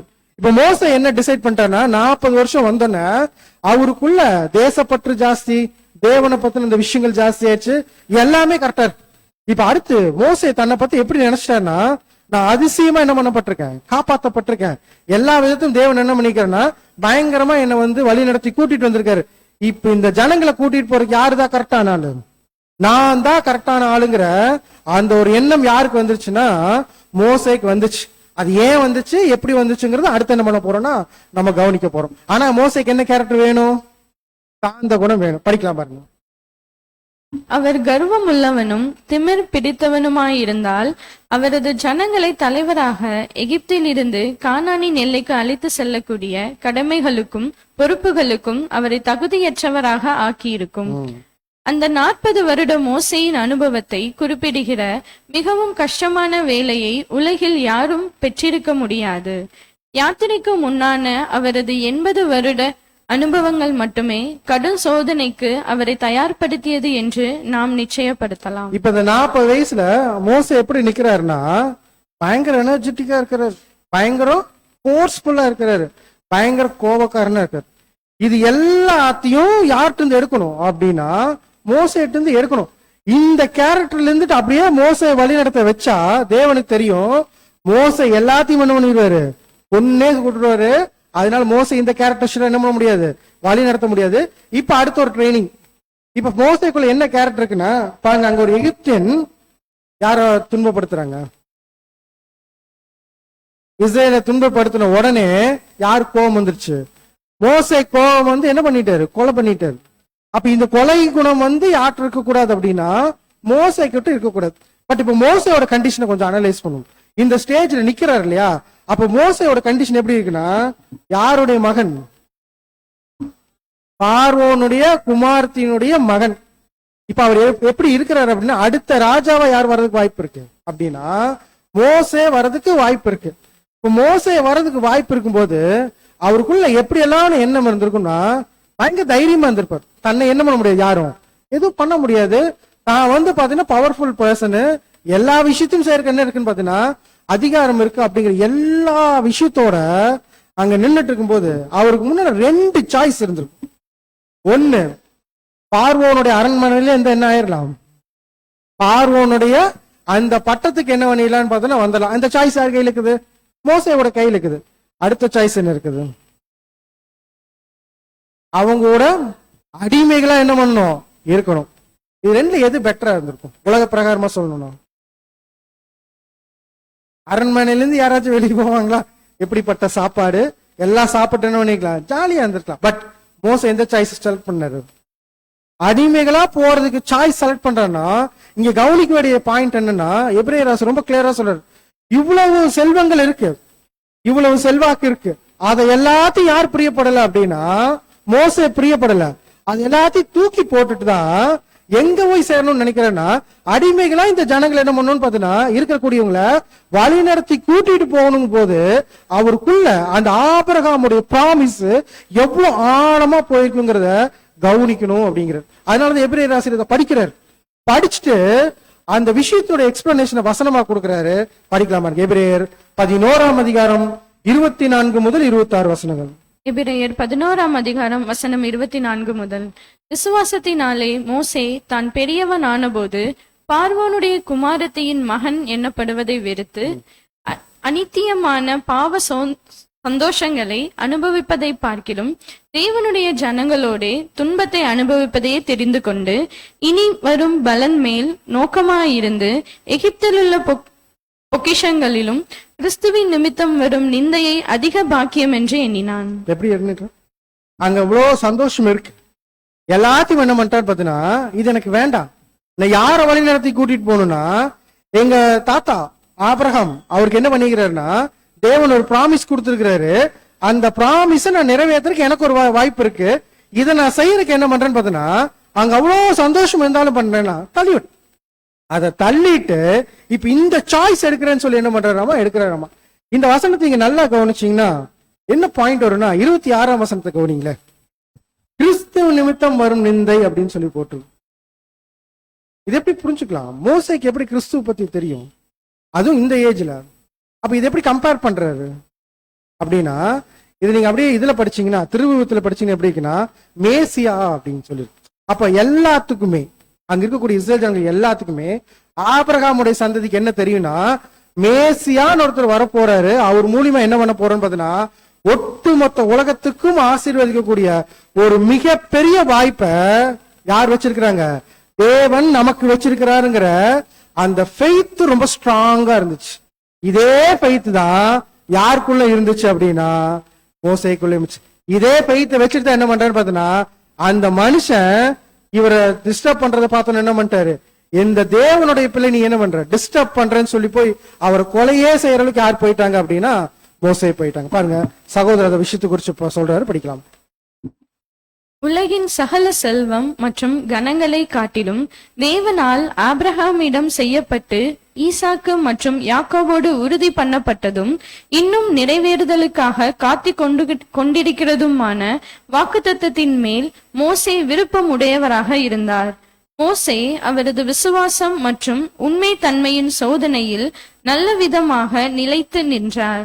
எந்த விதத்திலும் அவர் தேவனோடே இருந்தார். ரொம்ப கிளியரா சகோதரர் என்ன சொல்றேன்னா, மோசேயோட அந்த மென்டாலிட்டி அந்த மைண்ட் செட் என்ன பண்றேன்னு எக்ஸ்பிளைன் பண்றேன். நம்ம படிச்சதே தான் ரொம்ப கிளியர். இப்போ மோசே வந்து பாத்தீங்கன்னா இந்த விஷயத்துல இருக்கிறாரு, ஆனா இப்ப இதுக்கு தயாரா இருக்கிறாரா அப்படின்னா இல்ல. என்ன பாயிண்ட் இருக்குன்னு பாத்தீங்கன்னா பயங்கரமான ஒரு கொடூர குணம் யாருக்குள்ள இருக்கு அப்படின்னு பார்த்தா மோசேக்குள்ள இருக்கு. பட் இந்த கொடூர குணத்தோட என்ன பண்ண முடியாது அப்படின்னா தன்னுடைய ஜனங்களை வழி நடத்தி கூட்டிட்டு போக முடியாது. இப்ப அடுத்த ட்ரைனிங் யாருக்கு பிளான் பண்ணும், மோசேக்கு பிளான் பண்ணும். இப்ப இந்த சம்பவத்துல இந்த தேவன் என்ன பண்றாரு பார்த்தீங்கன்னா லீட் எடுக்கிறாரு. இப்ப வரைக்கும் சகல சாஸ்திரம் யார் படிச்சாச்சு, மோசே படிச்சாச்சு. ரொம்ப கிளியர். ஒரு ராஜாவா இருந்து வழி நடத்தக்கூடிய எல்லா தகுதியும் யாருக்கு வந்துருச்சுன்னா மோசேக்கு வந்துருச்சு. ஆனா அந்த லீடர்ஷிப்க்கு இன்னொரு குணலட்சணம் தேவைப்படுது. அந்த குணலட்சணம் தான் என்னன்னு பார்த்தா சாந்த குணம். ஆனா அந்த சாந்த குணம் இப்ப யாருக்குள்ள இல்ல அப்படின்னா மோசேக்குள்ள இல்ல. இப்ப மோசே என்ன பண்றாரு பாத்தீங்கன்னா அடுத்த ஒரு லேர்னிங் குள்ள என்ன பண்றாருன்னா கொண்டு போறாரு. எப்படி லேர்னிங் குள்ள கொண்டு போறாருன்னா, அவரை இந்த கொலை பண்ணோன்னு அடுத்த நாள் என்ன பண்றாரு பாத்தீங்கன்னா ஒரு ஷாக் கொடுக்கற மாதிரியான விஷயம் நினைச்சு பாத்தீங்கன்னா, இவர் யாருக்காக கொலை பண்ணாரு? அவரோட சகோதரர்களை அடிக்கிறான்னு சொல்லி கொலை பண்ணாரு. ஆனா அவங்க சகோதரர் என்ன பண்ணாங்க தெரியுங்களா? இவர் என்ன எப்படி கேள்வி கேட்டாங்கன்னா, அவன மாதிரி நீ என்ன கொல்ல போறதுக்கு ட்ரை பண்றியான்னு ஒண்ணு மோசைக்கு என்ன வந்துருச்சு, பயம் வந்து ஓடுறாரு. அதை படிக்கலாம் பாருங்க. தேவனுடைய வாக்குத்தத்தத்தின் நிச்சயத்தையும் அவர் பெற்றிருந்தார். அவர் அந்த வேலையை ஆரம்பிக்க தயாராகவும் ஆவலாகவும் இருந்தார். அப்ப பாயிண்ட் என்னன்னா, அவர் ரொம்ப கிளியர் அண்டர்ஸ்டாண்டிங் வந்துச்சு. இந்த ஜனங்கள் என்ன பண்ணும், வழி நடத்தி கூட்டிட்டு போகணும்னு சொல்லிட்டு அந்த போர்ஸ்ல தான் யாரை போய் கொலை பண்றாரு அப்படின்னா அந்த எகிப்தியனை கொலை பண்றாரு. அப்ப அவர் மைண்ட் செட்டுக்குள்ள என்ன வந்துச்சுன்னா, நாம ரெடி ஆயிட்டப்பா, என்ன பண்ணோம், இந்த ஜனங்களை கூட்டிட்டு போகணும் அப்படிங்கிற மைண்ட் செட்டுக்கு யார் வந்துட்டானா, மோசே வந்துட்டார். அடுத்து அவர் தான் தயாரற்ற நிலையில் இருந்ததை அறியவில்லை. தனக்கு 40 வருஷத்திற்கான விசேஷித்த கல்வியை தவிர வேறு எந்த சிந்தையும் அவரிடத்தில் இல்லை.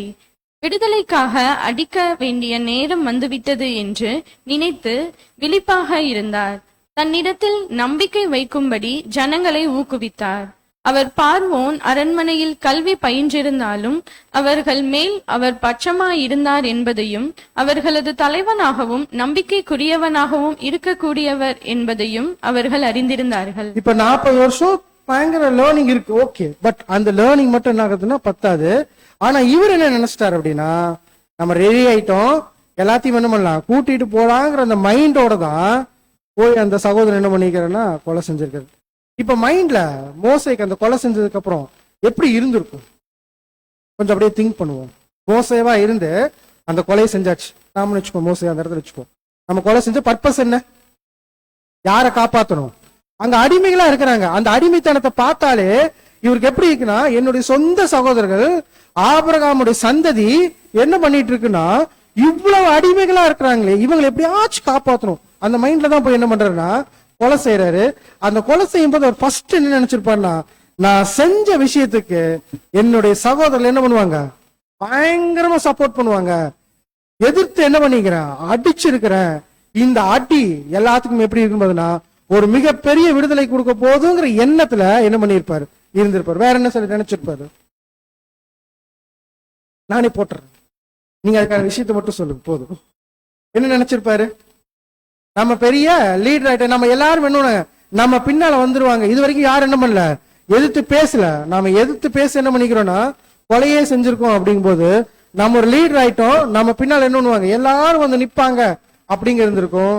அடுத்து என்ன நினைப்பு இருந்திருக்கும், அதேதான். அடுத்து நமக்கு ஒரு ரட்சகர் வந்துட்டாரு, நம்மள என்ன பண்ண போறாரு, ரட்சிக்க போறாருங்கிற அந்த மைண்டோட என்ன பண்ணிருப்பாங்கன்னா வந்து நின்றுப்பாங்க. ஆனா மோசைக்கு என்ன இருந்துச்சு, ஒரு மிகப்பெரிய அடி. அவன் என்ன நினைச்சானோ அந்த நினைச்சதுக்கு ஆப்போசிட்டான விஷயம் என்ன ஆகின்னு பார்த்தீங்கன்னா நடந்துச்சு. என்னாச்சுன்னா, தான் சொந்த சகோதரர்கள் என்ன பண்ணிட்டாங்கன்னா இவரை காட்டி கொடுக்கறதுக்கு என்ன ஆயிட்டாங்க, ரெடி ஆயிட்டாங்க. இது மிகப்பெரிய ஷாக் யாருக்கு, மோசேக்கு. உடனே என்ன பண்ணாரு, ஒரே ஓட்டம். எங்கிருந்து, எகிப்துல இருந்து வேற ஒரு தேசத்துக்கு என்ன பண்ணிட்டாரு பார்த்தீங்கன்னா ஓடிட்டார். மீதியான்னு நினைக்கிறேன், மீதியான தேசத்துக்கு என்ன பண்ணிட்டாரு பார்த்தீங்கன்னா ஓடிட்டார். ஓடும்போது மோசே என்னெல்லாம் நினைச்சிருப்பாரு, ஒரு டிராவல் டைம் இருக்கும் இல்லையா, அந்த டிராவல் டைம்ல மோசே என்ன நினைச்சிருப்பாருன்னா, ஃபர்ஸ்ட் என் சொந்த சகோதர காப்பாத்த பண்றதுக்கு போனேன், என்னையவே என்ன பண்றாங்க மாட்டி விடுறாங்களே அப்படின்னு சொல்லிட்டு அந்த மன உடைவுக்குள்ள என்ன பண்ணிருப்பாரு, போயிருப்பாரு.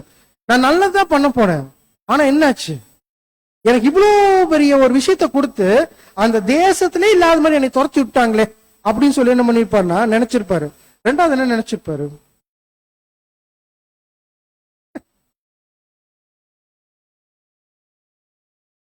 Unexpected point. அப்படி இல்ல, என்ன நினைச்சிருப்பாருன்னா, நம்ம நல்லது செஞ்சா நமக்கு என்ன வருது, பிரச்சனை வருதுன்னு சொல்லி என்ன பண்ணிருப்பாருன்னா, நம்ம நல்லது செய்யறோம், இவ்வளவு பெரிய பிரச்சனை வருதுன்னு சொல்லிட்டு அடுத்து என்ன ஒரு பாயிண்ட் உள்ள வந்திருக்குன்னா, நம்ம என்ன பண்ணக்கூடாது, இனிமேல் இவ்வளவு பெரிய விஷயத்தெல்லாம் எடுக்கக்கூடாதுங்கிற செகண்ட் பாயிண்ட் வந்திருக்கும். கரெக்ட் தான் பிரதர் சொன்னது. மூணாவது என்ன பண்ணிருப்பாருன்னா, நம்ம வாழ்க்கை முடிஞ்சுதுடா நினைச்சிருப்பாரு இல்லையா, இதுக்கப்புறம் எனக்கு வாழ்க்கைன்னு ஒண்ணு இல்லவே இல்லை. எங்க அப்பா அம்மா அங்க இருக்கிறாங்க, நான் வளர்ந்ததெல்லாம் வேற தேசம், ஆனா அங்கிருந்து துரத்தப்பட்டுட்டேன் அப்படின்னா என் வாழ்க்கை முடிஞ்சு, லைஃப் இஸ் முடிஞ்சிச்சு அப்படின்னு சொல்லி அந்த ஒரு சிந்தை யாருக்குள்ள வந்திருக்கும் அப்படின்னா மோசைக்குள்ள வந்திருக்கும். நல்லா கவனிச்சு பாருங்க, இதுதான் மோசையோட எண்டா இல்ல. கவனிக்க வேண்டிய முக்கியமான விஷயம் இந்த இடம் தான். தேவன் எப்படி வழி நடத்துறாருங்கிறத கவனிக்க வேண்டிய முக்கியமான விஷயம் இதுதாங்கிறாரு. இங்க வந்து வாழ்க்கையே முடிஞ்சு போச்சு, ஒண்ணுமே இல்ல, இதுக்கப்புறம் டார்க் அப்படிங்கிற அந்த சூழ்நிலைக்கு இப்ப யார் போயிருப்பாங்கன்னா மோசே போயிருப்பாங்க. ஆனா தேவன் அப்படிப்பட்ட ஒரு சூழ்நிலை தள்ளுறாருன்னா இங்கதான் அவரோட லைஃப்ல இன்னொரு பார்ட் ஆஃப் லேர்னிங் என்ன பண்ணிக்கிறாரு தேவன் வச்சிருக்கிறாரு. ஒரு சரியான ஒரு பாடம், இன்னும் தேவனுடைய ஜனங்களை வழி நடத்தக்கூடிய அந்த விஷயத்துக்குள்ள போறதுக்கான ட்ரைனிங்கே எங்கதான் ஸ்டார்ட் ஆகுது அப்படின்னா இங்கதான் ஸ்டார்ட் ஆகுது. இத்தனை நாள் என்ன பண்ணிக்கிறாருன்னா அவருக்கு தேவையான கல்வி கிடைச்சாச்சு, ஆனா குணலட்சணத்தை படிக்கிறதுக்கான ஒரு வாய்ப்பை தேவன் என்ன பண்ணிக்கிறாருன்னா இப்ப ஓபன் பண்ணிக்கிறாருங்கிறது யாருக்கு தெரியாது? மோசேக்கு தெரியாது. நான் முதல்ல சொன்னது தெரியுங்களா, நம்ம ஒரு பிளான் போட்டிருப்போம், அந்த பிளான் என்ன ஆயிட்டு எக்ஸிக்யூட் ஆயிட்டு இருக்கும். ஆனா தேவன் என்டையரா ஒரு பிளான் போட்டிருப்பாரு. இப்ப இந்த இடத்துல சாய்ஸ் யாரோட பிளான் எப்படி இருந்து மோசே என்ன பிளான் பண்ணிருப்பாரு? பயங்கரமா பிளான் பண்ணிருப்பாரு. எல்லாம் சேர்ந்து வாங்க அடிப்போம், தூக்குவோம், ஜெயிச்சு போயிருவோம் அப்படின்னு. ஒண்ணுமே இல்லாம அடிச்சு யார ஓட விட்டாருன்னா மோசே ஓட விட்டாரு. இப்ப மோசே ஓடி போய் என்ன பண்றாரு? என்ன தெரியாம என்ன பண்ணிட்டு இருக்கிறாரு? விழிச்சிட்டு இருக்கிறாரு. பட் அங்க தேவன் என்ன பண்றாரு பாத்தீங்கன்னா அவர் பாடத்தை கொடுக்க ரெடியா இருக்கிறாரு. படிக்கலாம் பாருங்க. மோசே முற்றிலுமாக ஊக்கம் குன்றி தனது உயிருக்கு பயந்து மீதியான் வனாந்திரத்திற்கு ஓடினார். அவரது அனைத்து விசுவாசமும் 40 வருட சகல கல்வியும் அபிவிருத்தியும் வீணாய் போனது போல காணப்பட்டது. அப்ப இந்த பாயிண்ட் யாருக்கு தெரிஞ்சிருக்கும் அப்படின்னா நான் என்ன படிச்சு என்ன பிரயோஜனம், எல்லாமே என்ன ஆயிடுச்சு, வேஸ்டா போயிடுச்சு. எந்த வாய்ப்பும் நான் எங்க ஓடுறேன், இன்னொரு தேசத்துக்கு அகதியா போய் நிக்க போறேன் அப்படிங்கிற அந்த மைண்டோட இப்ப யார் ஓடிட்டு இருப்பாங்க? மோசே ஓடிட்டு இருப்பாங்க. படிக்கலாம். அவர் கர்த்தருடைய சேனைக்கு தலைவனாக இருந்து அதை வழிநடத்துவதற்கு தான் தயார்படுத்தப்படுகிறோம் என்று நினைத்திருந்தார். 1 மணி நேரத்தில் அவரது நம்பிக்கையெல்லாம் அழிந்து தனது முகத்தை அரண்மனையில் எகிப்தியர்களிடமோ அல்லது தனது சொந்த இனத்தாரிடமோ காண்பிக்க பயந்து தப்பி ஓடுகிறவரானார். ஒரு வீணான வாழ்க்கை என்று கருதினார். நம்பிக்கைகள் மற்றும் குறிக்கோள்களை மனதில் வைத்து கழித்த 40 ஆண்டுகள் வீணாய் போனது என்று கருதினார். மோசேக்கு அவ்வளவுதான். அவர் என்னென்னமோ பிளான் பண்ணாரு, என்னென்னமோ விஷயங்கள் என்ன பண்ணிருப்பாரு மைண்டுக்குள்ள வச்சிருப்பாரு, பயங்கர கான்பிடென்டா இருந்தார். பட் அத்தனையும் சுக்குநூறு என்ன ஆயிடுச்சு, போயிடுச்சு. இப்ப எந்த நிலைமையில நிக்கிறாருன்னா ஹீரோங்கிற ஸ்டேஜ்ல இப்ப யார் நின்றுக்கிறாரு? மோசே நின்றுக்கிறார். அப்படியே தேவன் பார்த்தார். இப்ப மோசேக்கு என்ன கொடுக்கணும்? அடுத்த ஒரு ட்ரைனிங் கொடுக்கணும். அவர் போற வழியிலிருந்து என்ன பண்ணிட்டாரு பாத்தீங்கன்னா அதற்கான பிளான ஸ்டார்ட் பண்ணிட்டார். நேரா போறாரு. இதே குணசனத்துல இருக்கிற ஒரு மோசே அங்க போய் யாருக்கு ஹெல்ப் பண்றாரு அப்படின்னு பாத்தீங்கன்னா எத்ரோவுடைய மகள்கள், அவர் மாமா, அவங்களுக்கு என்ன பண்றாங்கன்னா ஒரு மிகப்பெரிய ஒரு ஹெல்ப் பண்றாங்க. அங்க அந்த ஆடு மேய்ச்சிட்டு இருந்தவங்க யார்கிட்ட பிரச்சனை பண்ணிட்டு இருக்கிறாங்கன்னா அந்த சகோதரி விட்டு என்ன பண்ணிட்டு இருக்காங்கன்னா பிரச்சனை பண்ணிட்டு இருக்காங்க. அந்த சகோதரி இப்ப யார் போய் காப்பாத்துறாங்க அப்படின்னா மோசே போய் காப்பாத்துறாரு. இங்கிருந்து கேட் என்ன பண்றாரு? தேவன் ஓபன் பண்றாரு. இப்ப அவங்க என்ன பண்றாங்க? சகோதரி யார கூட்டிட்டு போறாங்கன்னா மோசேவை அவங்க வீட்டுக்கு கூட்டிட்டு போறாங்க. அவங்க வீட்டுக்கு கூட்டிட்டு போய் அவங்க பேசிட்டு இருக்கும்போது அவங்களுடைய மாமனார் எத்ரோ என்ன பண்றாரு பாத்தீங்கன்னா அவருக்கு நிறைய விஷயங்கள் எல்லாம் சொல்லி கொடுத்து இப்ப என்ன வேலையை அவர் கையில கொடுத்துட்டாரு? ஆடு மேய்க்கிற வேலையை கொடுத்தாச்சு. ஆடுகள் மத்தியில போய் இப்ப யார் நிக்கிறா? மோசே நிக்கிறார். எங்கேயோ இருந்தாரு, எகிப்துல ராஜா வீட்டு பையன் அப்படிங்கிற நினைப்புல இருந்து ஒரு மிகப்பெரிய ஒரு போர் வீரனா நம்ம என்ன பண்ண போறோம்? இந்த ஜனங்களை கூட்டிட்டு போறோங்கிற நினைப்புல இருந்த எல்லா பிளானையும் உடைச்சி இப்ப எங்க கொண்டு வந்து நிறுத்திட்டார் தேவன்?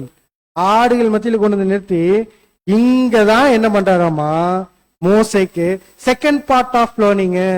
என்ன செகண்ட் பார்ட் ஆஃப் லேர்னிங்னா ஒரு குணலட்சணத்தை இப்ப யார் டெவலப் பண்ணணும் அப்படின்னா மோசே டெவலப் பண்ணும். என்ன குணலட்சணம் அப்படின்னா அந்த சாந்த குணம். இந்த சாந்த குணத்தை எங்கிருந்து கொடுக்கிறாரு பாத்தீங்கன்னா இந்த ஆடுகள் மேய்க்கும் போது அவருக்கு நிறைய அனுபவங்கள் என்ன பண்றாரு பாத்தீங்கன்னா ஆடுகள் மத்தியிலிருந்து என்ன பண்றாருன்னா கொடுக்குறாரு. இப்படியே அந்த ஒரு அமைதியான சூழ்நிலை, அந்த சூழ்நிலையில தேவன் என்ன பண்றாருன்னா அவர் கூட அந்த விஷயத்தெல்லாம் ஒவ்வொன்னா கொடுக்க கொடுக்க கொடுக்க மோசே கோபமா இருந்த மோசே அப்படியே என்ன பண்றாரு பாத்தீங்கன்னா அவருக்குள்ள என்ன ஆயிட்டே இருக்குது. அப்படியே அந்த கேரக்டர் சேஞ்ச் வந்து வந்து வந்து கொஞ்சம் கொஞ்சமா என்ன பண்றாரு ஒரு மிகப்பெரிய சாந்த குணம். அதாவது வசனம் எப்படி சொல்லணும்னா உலகத்துல நீங்க எடுத்துக்கங்க, உலகத்துல எல்லாத்தையும் எடுத்து வச்சு மோசே நிறுத்தி வச்சிருந்தீங்கன்னா மோசே தான் சாந்த குணத்துல எப்படி இருப்பாரு, பெஸ்டா இருக்கக்கூடியவரா இப்ப என்ன பண்ணிட்டு இருக்கிறாரு பார்த்தீங்கன்னா தேவன் உருவாக்கிட்டு இருக்கிறாரு அப்படிங்கிறது படிக்கலாம் பாருங்க. ஆடு மேய்ப்பவனாக 40 வருடங்களை கடந்தார். அந்த காலத்தில் தனது காரியத்தில் தேவனுடைய சித்தம் என்ன என்பதை புரியாதவராக இருந்து சாந்தம் என்கின்ற முக்கியமான பாடத்தையும் தன்னை தேவனுடைய சித்தத்திற்கு சமர்ப்பித்தலையும் அந்த அனைத்து காலத்திலும் கற்றுக்கொண்டிருந்தார். பாடம் கற்றுக்கொள்ளப்பட்டிருந்த போது ஒரு முக்கியமான இடத்திற்கு இரட்டிப்பாக போதிக்கப்பட்ட ஊழியக்காரனானார். இப்படிப்பட்ட அனுபவமில்லாத இப்படிப்பட்ட ஊழியத்திற்கு மோசே தகுதியுள்ளவனாக ஆகி இருக்கவே முடியாது. அப்போ ஒரு பாயிண்ட் வந்துருச்சு. செகண்ட் என்ன பண்ணணும், ஒரு லேர்னிங், ஒரு மிகப்பெரிய லேர்னிங் எதுக்குன்னு பாத்தீங்கன்னா சாந்த குணத்துக்கு. அப்போ ஒரு ராஜாவா இருந்து எப்படி வழி நடத்தணும் தெரிஞ்சாச்சு மோசேக்கு. ஒரு சாந்த குணமுள்ள ஒரு லீடரா இருந்து எப்படி வழி நடத்தணும் தெரிஞ்சாச்சு மோசேக்கு. மோசே எதிர்பார்த்த அதே விஷயத்த யார் கையில கொடுக்குறாங்க, தேவன் மோசே கையில கொடுத்து என்னுடைய சொந்த ஜனத்தை நீ என்ன பண்ண வழி நடத்திப்போம். அப்ப மோசே எதிர்பார்த்த டைம் வேற, ஆனா மோசேக்கு தேவன் அதே வேலையை தான் கொடுத்தாரு. பட் ப்ரிப்பேர் பண்ணி என்ன பண்றாரு பாத்தீங்கன்னா கொடுக்குறாரு. அதான் என்னன்னா மனுஷங்களுடைய எண்ணத்துல நம்ம திங்க் பண்றது, நம்ம யோசிக்கிறது எல்லாமே நம்மளுடைய வாழ்நாள் ஒரு 70 வருஷம் இருக்குன்னு வச்சுங்களேன். இந்த ஷார்ட் டைம்ல மட்டும்தான் என்ன பண்ணணும்னு பாத்தீங்கன்னா யோசிப்போம். பட் தேவன் எப்படி யோசிப்பாரம்மா, என்டையரா யோசிக்கிறவரு எப்படி திங்க் பண்ணுவாருங்கிறது யாருடைய வாழ்க்கையிலிருந்து தெரிஞ்சுக்கலாம். மோசையுடைய வாழ்க்கையிலிருந்து பார்த்து என்ன பண்ணிக்கலாம் பாத்தீங்கன்னா தெரிஞ்சுக்கலாம். அப்ப மோசைக்கு தேவைகள் ரொம்ப கிளியரா இருக்கு. எப்படிப்பட்ட ஒரு லீடர் வரணும், எப்படி படிச்சு வரணும், என்ன குணச்சரம் தேவன் என்ன பண்ணிட்டாரு முதல்ல பிளான் பண்ணிட்டாரு. அந்த பிளானுக்கு தகுந்த மாதிரி யாருடைய லைஃப டிராவல் பண்ண வைக்கிறாரு பாத்தீங்கன்னா மோசையோட லைஃப டிராவல் பண்ணி வைக்கிறாரு. டிராவல் பண்ணும்போது மோசைக்குள்ள என்ன திங்க் பண்ணிருப்பாருன்னா, என் வாழ்க்கை முடிஞ்சு போச்சுன்னு திங்க் பண்ணிருப்பாரு, எதுவுமே இல்லை இனிமேல் திங்க் பண்ணிருப்பாரு. ஆனா அது எல்லாத்தையும் தாண்டி மோசை எங்க வந்து நிக்கணுமோ அந்த இடத்துல கரெக்டா யார் கொண்டு வந்து நிறுத்திருக்காருன்னா தேவன் கொண்டு வந்து நிறுத்திருக்கிறேன்னா தேவனுடைய பிளான் என்ன பண்ணிக்கலாம் பயங்கரமா இருக்குங்கிறது என்ன பண்ணிக்கலாம்னா மோசையோட லைஃப்ல இருந்து புரிஞ்சுக்கலாம். இப்ப மோசை மாதிரியே இன்னொருத்தரையும் என்ன பண்ணிக்கிறார் அப்படிங்கிறாருன்னா தயார்படுத்தி இருக்கிறார். அது யார் அப்படின்னா ஆண்டவராகிய இயேசு கிறிஸ்து. இவர் தயார்படுத்தணுமா, கரெக்ட் தானே? இயேசு கிறிஸ்துக்கு எல்லாமே தெரியுமே, அவருடைய குமாரன் தானே, இவர் தயார்படுத்தணுமான்னு கேட்கிறார். கரெக்ட். மிகாயேல் அப்படிங்கிற அந்த பொசிஷனு தேவனுடைய வாயான்னு சகோதரர் ரொம்ப அழகா சொன்னாங்க. சகோதரர் இயேசு கிறிஸ்து எப்படி இருக்காருன்னா தேவனுடைய அந்த ஒரு மவுத்தா இருந்து எல்லா விஷயத்தையும் செஞ்சது யார் அப்படின்னு பார்த்தோன்னா ஆண்டவரா இயேசு கிறிஸ்து. கரெக்ட். ஆனா தேவனுடைய திட்டத்துல ஒரு பிளான் எப்படி வச்சிருக்காரு அப்படின்னா இப்படிப்பட்ட ஒருத்தர் தான் அடுத்து என்ன பண்ணணும்னா மாம்சமாய் அங்க வரணும், பூமிக்கு வரணும். பூமிக்கு வந்து யாருடைய திட்டத்தை நிறைவேற்றணும்னா தேவனுடைய திட்டத்தை நிறைவேற்றும். அதனாலதான் தேவன் கேட்பார் ஏசாயால, யார் நமது காரியமாய் போவார்னா இயேசு கிறிஸ்து என்ன சொல்லுவார், நான் போறேன் என்ன பண்ணிக்கிறீங்க, நீங்க ஏற்கனவே எழுதி வச்சிருக்கீங்களா அப்படிங்கும்போது இங்க இருக்கக்கூடிய இயேசு கிறிஸ்து என்ன பண்ணும் அப்படின்னா பூமிக்கு வந்து என்னவா மாறணும், மாம்சத்துல வரணும், ஒரு ஈடுபலி கொடுக்கணும் இல்லையா. அந்த ஈடுபலி கொடுக்கக்கூடியது யாருடைய பிளான்ல இருக்கு அப்படின்னா தேவனுடைய பிளான்ல இருக்கு. ஈடுபலியும் போது எப்படி இருக்கணும், ஈக்குவல், சரிசம சமான விலை, கரெக்டா, ஈக்குவல் பிரைஸ். அந்த ஈக்குவல் பிரைஸ தேவதூதர்கள் கொடுக்க முடியுமா, அந்த நிலைமையிலிருந்து இயேசு கிறிஸ்து கொடுக்க முடியுமா, முடியாது. இப்ப என்ன பண்ணணும் அப்படின்னா பூமிக்கு வரணும். சரி, பூமியில ஒரு மனுஷங்களை வச்சு கொடுக்க முடியுமா, முடியாது. ஏன்னா அங்க இருக்கிற ஒரு ஸ்டேஜ் எப்படி இருக்குன்னா தேவதூதர்களும் சட்ட சிறியவங்க மனுஷங்க. அப்ப தேவதூதர்கள் கொடுக்க முடியாது, மனுஷங்களும் கொடுக்க முடியாது. ஏன்னா எல்லாருமே எப்படி இருக்குன்னா ஆதாமுடைய சந்ததி. இப்ப இந்த சந்ததிக்கு ஒரு பரிபூர்ண மனுஷன் இழந்ததை கொடுக்கணும் அப்படின்னா இன்னொரு பரிபூர்ண மனுஷன் தான் வரணும். அது யார் வராங்க அப்படின்னு பார்த்தோன்னா ஆண்டவராக இயேசு கிறிஸ்து என்ன பண்றாரு பார்த்தீங்கன்னா இந்த உலகத்துல வர வரும்போது எப்படி வர்றாருன்னா ஸ்திரீயின் வித்துல இருந்து என்ன பண்றாரு பார்த்தீங்கன்னா ஒரு பரிபூர்ண மனுஷனா வந்து நிக்கிறாரு. நிக்கிறவருக்கு லேர்னிங்ஸ் தேவையா சொல்லுங்க.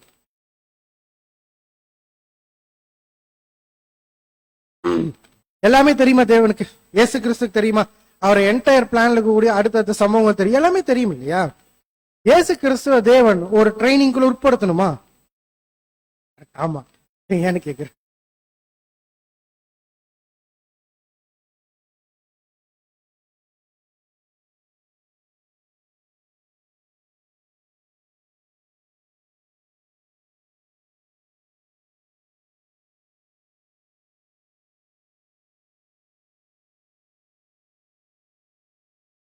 சப்ஜெக்ட் எனக்கு ஈக்குவலா பேசுறேன். பாயிண்ட் என்ன அப்படின்னு பாத்தீங்கன்னா, கரெக்ட் சகோதரி சொன்னாங்க. அதனால எபிரேயர் ஆசிரியர் எப்படி சொல்லுவாருன்னா, நம்மளுடைய பலவீனங்களை குறித்து பரிதபிக்க கூடாத பிரசாத ஆசை நம்ம. அப்ப நம்மளோட விஷயங்கள் யாருமே தெரியாத மாதிரியான ஒரு ஆள் இல்ல. நம்மளை பத்தி என்டையரா என்ன பண்ணணும்னு பாத்தீங்கன்னா தெரியணும். அப்படின்னா இப்ப இயேசு கிறிஸ்து மேல இருந்து என்ன பண்ண முடியாது, அதை தெரிஞ்சுக்க முடியாது. பூமிக்கு வரணும், மனுஷனா பிறக்கணும், மனுஷீக நிலைமையிலே என்ன பண்ணணும்னு பாத்தீங்கன்னா மனுஷருக்கு வரக்கூடிய எல்லா விஷயமும் என்ன பண்ணணும்னு பாத்தீங்கன்னா அவருக்குள்ள போகும். அப்படி ஏன் தேவன் அவருக்குள்ள கொடுக்கிறாரு அப்படின்னா, இவர் செய்ய போறது அடுத்து மிகப்பெரிய ஒரு வேலை. எப்படி மோசே அந்த ஜனங்களை வழிநடத்தி கூட்டிட்டு போற தேவன் ப்ரிப்பேர் பண்ணாரோ, அதே மாதிரி யாரையும் ப்ரிப்பேர் பண்றாங்க அப்படின்னா இயேசு கிறிஸ்துவையும் ப்ரிப்பேர் பண்றாங்க. எப்படி ப்ரிப்பேர் பண்றாங்க அப்படின்னா பாருங்க, அவருடைய விஷயம் எப்படின்னா, அவர் குமாரனா இருந்தும் பட்ட பாடுகள் என்ன பண்ணாராமா, கீழ்ப்படுதல. அப்ப கீழ்ப்படுதல் கத்துக்கணுங்கிறது எங்க வந்தா இயேசு கிறிஸ்து செய்யறன்னா, அவருக்கு எல்லா விஷயத்துக்கும் அதிகாரம் இருக்கு, எல்லாமே இருக்கு. பட் அங்கிருந்து செய்யக்கூடிய வேலைக்கும் இங்கிருந்து செய்யக்கூடிய வேலைக்கும் வித்தியாசங்கள் வருது. இப்ப மனுஷங்க மத்தியில மனுஷங்களுக்கு ஒரு நியாய தீர்ப்பு கொடுக்கணும் அப்படின்னா அவங்க நிலைமையிலிருந்து எல்லாத்தையும் என்ன பண்ணணும் அப்படின்னா இயேசு கிறிஸ்து கத்துக்கணும். அதான் இங்கிலீஷ்ல ஒரு வார்த்தை சொல்லுவாங்க, சிம்பத்தி அப்படிம்பாங்க. சிம்பத்தின்னு என்ன அர்த்தம்? அவங்களோட இடத்துல இருந்து பாக்குறது. அப்ப அந்த சிம்பத்தி இப்ப யார் லேர்ன் பண்றாங்க அப்படின்னா, ஆண்டவராகிய இயேசு கிறிஸ்து இந்த உலகத்துல வந்து என்ன பண்றேன்னா, ஒரு மனுஷங்களா இருந்தா என்னென்ன விஷயங்கள் எல்லாம் அவங்களுக்குள்ள வரும் அப்படிங்கறத என்டையரா யாருக்குள்ள போச்சு அப்படின்னா இயேசு கிறிஸ்துக்குள்ள போச்சு. எல்லா விஷயத்தையும் லேர்ன் பண்ணிட்டு லேர்ன் பண்ணதை வச்சுதான் என்ன பண்றாரு பாத்தீங்கன்னா அவர் அடுத்த பரிசே வாங்குறாரு. என்ன பரிசு அப்படின்னா படிக்கலாம். பிலிப்பியர் 2ஆம் அதிகாரம் 9 முதல் 11 வசனங்கள். பிலிப்பியர் 2ஆம் அதிகாரம் வசனம் 9 முதல். ஆதலால் தேவன் எல்லாவற்றிற்கும் மேலாக அவரை உயர்த்தி இயேசுவின் நாமத்தில் வானோர் பூதலத்தோர் பூமியின் கீழானோருடைய முழங்கால் யாவும் முடங்கும்படிக்கும் பிதாவாகிய தேவனுக்கு மகிமையாக இயேசு கிறிஸ்து கர்த்தர் என்று நாவுகள் யாவும் அறிக்கை பண்ணும்படிக்கும் எல்லா நாமத்திற்கும் மேலான நாமத்தை அவருக்கு தந்தருளினார். அப்ப இயேசு கிறிஸ்து முற்றிலும் கீழ்ப்படியாத வரைக்கும் அவருக்கு என்ன பண்ணலன்னு பார்த்தீங்கன்னா கொடுக்கப்படல. 11ஆம் வசனத்தை கவனிச்சீங்கன்னா எல்லாவற்றிற்கும் மேலான நாமத்தை. அப்ப எல்லாத்துக்கும் மேல எப்ப கொண்டு வர்றாருன்னு பாத்தீங்கன்னா அவர் முற்றிலும் கீழ்ப்படி இருந்து காண்பிச்சா தெரியுமா, காமிச்சதுக்கு அப்புறம் தான் என்ன பண்றாரு பாத்தீங்கன்னா கொடுத்துட்டு அடுத்த ஒரு பொசிஷன் கொடுக்குறாரு. நம்ம படிக்கலாமா இருக்க எபேசியர் 1ஆம் அதிகாரம் 20 முதல் 23ஆம் வசனம். எபேசியர் 1ஆம் அதிகாரம் வசனம் 20 முதல். அவரை உன்னதங்களில் தம்முடைய வலது பரிசத்தில் உட்காரும்படி செய்து எல்லாவற்றையும் அவருடைய பாதங்களுக்கு கீழ்ப்படுத்தி எல்லாவற்றையும் எல்லாவற்றாலும் நிரப்புகிறவருடைய நிறைவாகிய சரீரமான சபைக்கு அவரை எல்லாவற்றிற்கும் மேலான தலையாக தந்தருளினார். என்ன பாயிண்ட் நீங்க சொல்லிட்டாருன்னா, இயேசு கிறிஸ்து தேவன் டெஸ்ட் பண்ணாரு, கீழ்ப்படி பண்ணாரு. அது பண்ணதுக்கு அப்புறம் தான் என்ன பண்ணாரு பாத்தீங்கன்னா அந்த பரிசு கொடுத்த மாதிரி என்டையர் சபைக்கும் அதே தான் அப்படின்ட்டு. அப்ப என்டையர் சபைக்கும் என்னன்னு பாத்தீங்கன்னா தேவன் ஒரு பிளான் வச்சிருப்பாரு. அந்த பிளான் எப்படிங்கன்னா, நம்ம நாலேஜ் எங்க வாங்கிக்கிறோம், இந்த பூமியில வாங்கிக்கிறோம். பட் இந்த நாலேஜ் கேட்ட குணலட்சணம் எங்க வரணும் அப்படின்னா இந்த பூமியில வரணும். இந்த ஒரு பிரமாணம் கொடுத்திருக்காரு, அன்பின் பிரமாணம். அன்பின் பிரமாணத்துல 2 பாயிண்ட் இருக்கு. ஒன்னு, உன் முழு இருதயத்தோடும் முழு அன்போடும் யார் மேல அன்பு கூறணும், தேவன் மேல அன்பு கூறணும். பர்ஃபெக்ட், கரெக்டா செஞ்சிடறோம். 2வது, அந்த ஃபர்ஸ்ட் மட்டும் வச்சிருக்கலாம்ல, ஏன் தேவன் செகண்ட் வைக்கிறாரு? சரி, அடுத்த ஒரு வசனம் சொல்றேன். ஒருவர் பாரத்தை ஒருவர் சுமந்து இப்படியே நீங்க என்ன பண்ணணும், கிறிஸ்துவின் பிரமாணத்தை நிறைவேற்றணும். அந்த பிரமாணத்தை எப்படி நிறைவேற்றணும் அப்படிங்கிறன்னா ஒருத்தருடைய பாரத்தை இன்னொருத்தர் என்ன பண்ணுவோமா எடுத்துக்கணும் அப்படிங்கிறாரு. இப்ப இந்த வசனங்கள் 2ஐயும் படிச்சோம் இல்லையா, என்ன புரிஞ்சுக்கலாம்? கரெக்ட் தானே? இது 2ம் ஏதோ ஒரு விஷயத்த சொல்ல வருது, முக்கியமான விஷயம், தேவனுக்கு சரியான ஒரு விஷயம். அது எப்படி புரிஞ்சுக்கலாம்னு கேட்கிறார். இன்னொரு சப்ஜெக்டுக்கு ரெடி பண்ணிட்டு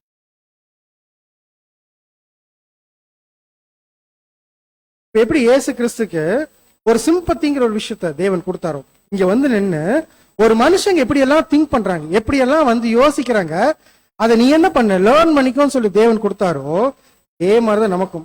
நம்ம எப்படி திங்க் பண்ணணுமாமா, இப்ப இதே விஷயம் எனக்கு நடந்தா என்ன, இதே விஷயம் எனக்கு எப்படி இருக்கும். நம்ம ஈஸியா என்ன பண்ணிக்கிறோம்னு பார்த்தோன்னா ஒரு ஜட்ஜ்மெண்ட் கொடுத்துடுறோம் அடுத்தவங்களுக்கு. இதே ஜட்ஜ்மெண்ட் நமக்கு கொடுப்போமா அப்படின்னா ரொம்ப கம்மி. அப்ப அங்க திங்க் பண்ண வேண்டிய விஷயம் என்னங்கிறாருன்னா, இதே விஷயத்த நீங்க உங்களுக்கு பொருத்தி பாருங்க. இங்கிலீஷ்ல ரொம்ப அழகா சொல்லுவாங்க, ஸ்டாண்ட் இன் த ஷூஸ் அப்படிம்பாங்க. அப்படின்னா அவங்க நிலைமையில இருந்து பாருங்க. அப்ப அவங்க நிலைமையில இருந்து பார்த்து முடிவு பண்ணக்கூடியத எங்கேயே கத்துக்கிறோம் அப்படின்னு பார்த்தோன்னா இங்கேயே கத்துக்கிறோம். இது எதுக்கு நமக்கு? அவங்க நிலைமை நான் ஏன் இருந்து பார்க்கணும்? Exact point. நாளைக்கு என்ன கொடுக்க போறோம்? நியாய தீர்ப்பு கொடுக்கும் முழு அதிகாரத்தையும் யாருக்கு கொடுத்துருக்குறாங்க? நமக்கு. அப்ப நம்ம நியாய தீர்ப்பு கொடுக்க போறோம் அப்படின்னா அதை சரியா அலசி ஆராய்ந்து பார்க்கணும் இல்லையா? அந்த பார்க்கக்கூடிய விஷயத்துல எப்படி நம்ம புரிஞ்சுக்கோம் அப்படின்னா, அங்க இருக்கிறவங்க மாத்து நம்ம என்ன பண்ணணும்னு பார்த்தோன்னா அவங்க எந்த மாதிரியான விஷயத்துக்குள்ள போனாங்கன்னு பார்த்தா அந்த நியாய தீர்ப்பு கொடுக்கணும். இந்த விஷயத்தை தான் என்ன பண்ணிட்டு இருக்கிறோம் அப்படின்னு பார்த்தோன்னா, நம்ம இந்த காலகட்டத்தில் என்ன பண்ணிட்டு இருக்கிறோமாமா, லேர்ன் பண்ணிட்டு இருக்கிறோம் அப்படிங்கிறார். படிக்கலாம் பாருங்க சகோதரர் கொடுத்த விஷயத்த. உன் சந்ததிக்குள் பூமியில் உள்ள சகல ஜாதிகளும் ஆசிர்வதிக்கப்படும் என்று தேவன் ஆபிரகாமுக்கு வாக்குத்தத்தம் பண்ணப்பட்டபடி பூமியின் சகல ஜாதிகளையும் ஆசிர்வதிக்கும் எதிர்கால மாபெரும் வேளையில் இயேசுவோடு இணையும்படியாக ஒரு சிறு மந்தையை, ஒரு பரிசுத்த கூட்டத்தை இந்த பூமியில் இருந்து இந்த சுவிசேஷ யுகத்தில் தேவன் அழைத்து கொண்டிருக்கிறார். இந்த விசேஷித்த அழைப்பை ஏற்றுக்கொண்டவர்கள் தங்களது விசுவாசத்தை துர்க்கீர்த்தியிலும் நற்கீர்த்தியிலும் எத்தர் எண்ணப்பட்டாலும் நிஜஸ்தராக தேவனிடத்தில் மெய்ப்பிக்க வேண்டும்.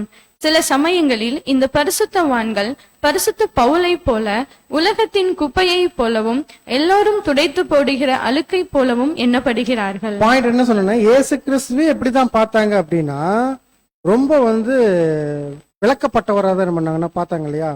இப்ப நீங்களும் இயேசு கிறிஸ்து மாதிரி வாழணும்னு நினைச்சீங்கன்னா உங்களுக்கு இதே தான்.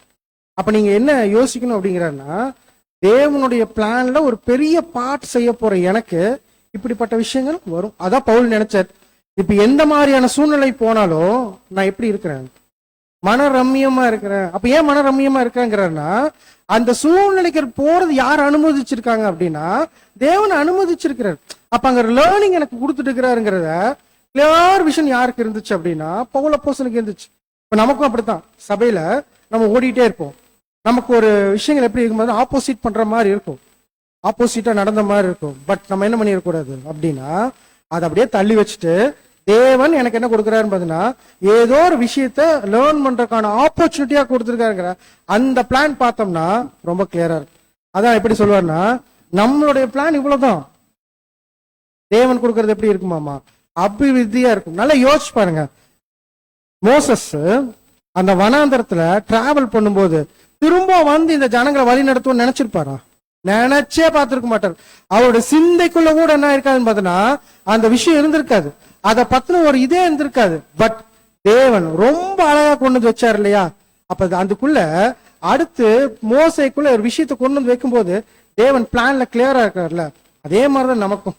இப்ப நம்மளையும் என்ன பண்ணிக்காருன்னா இந்த ஒரு வாய்ப்பு கொடுத்து கூப்பிட்டு வந்திருக்காருன்னா இங்கிருந்து நம்மள டிராவல் பண்ணும்போது தேவன் ஒரு பிளான் வச்சிருப்பாரா இல்லையா? அப்ப அந்த பிளான்ல எப்படி இருக்குன்னா ஒரு சில நேரம் பள்ளம் இருக்கும். பள்ளத்துல என்ன பண்ணிக்கிறோம் பாத்தீங்கன்னா எப்படி பள்ளத்துல இருந்து மேடு ஏறதுன்னு என்ன பண்ணுவோம்னா கத்துக்குவோம். அடுத்து ஒரு மேடு இருக்கும், அந்த மேட்ல என்ன லேர்ன் பண்ணணும்னா எப்படி எந்த வித சேதம் இல்லாம இறக்கத்துல இறங்குறதுன்னு என்ன பண்ணுவோம்னா கத்துக்குவோம். அப்ப என்டையர் இந்த லைஃப்பும் ஒவ்வொரு விஷயமுமே தேவன் எப்படி கூட்டு போயிருக்காருன்னா ஒவ்வொரு விஷயத்தும் அழகா என்ன பண்ணிட்டு இருக்கிறாமா பிளான் பண்ணி கூட்டிட்டு போயிட்டு இருக்கிறாரு. படிக்கலாம் பாருங்க.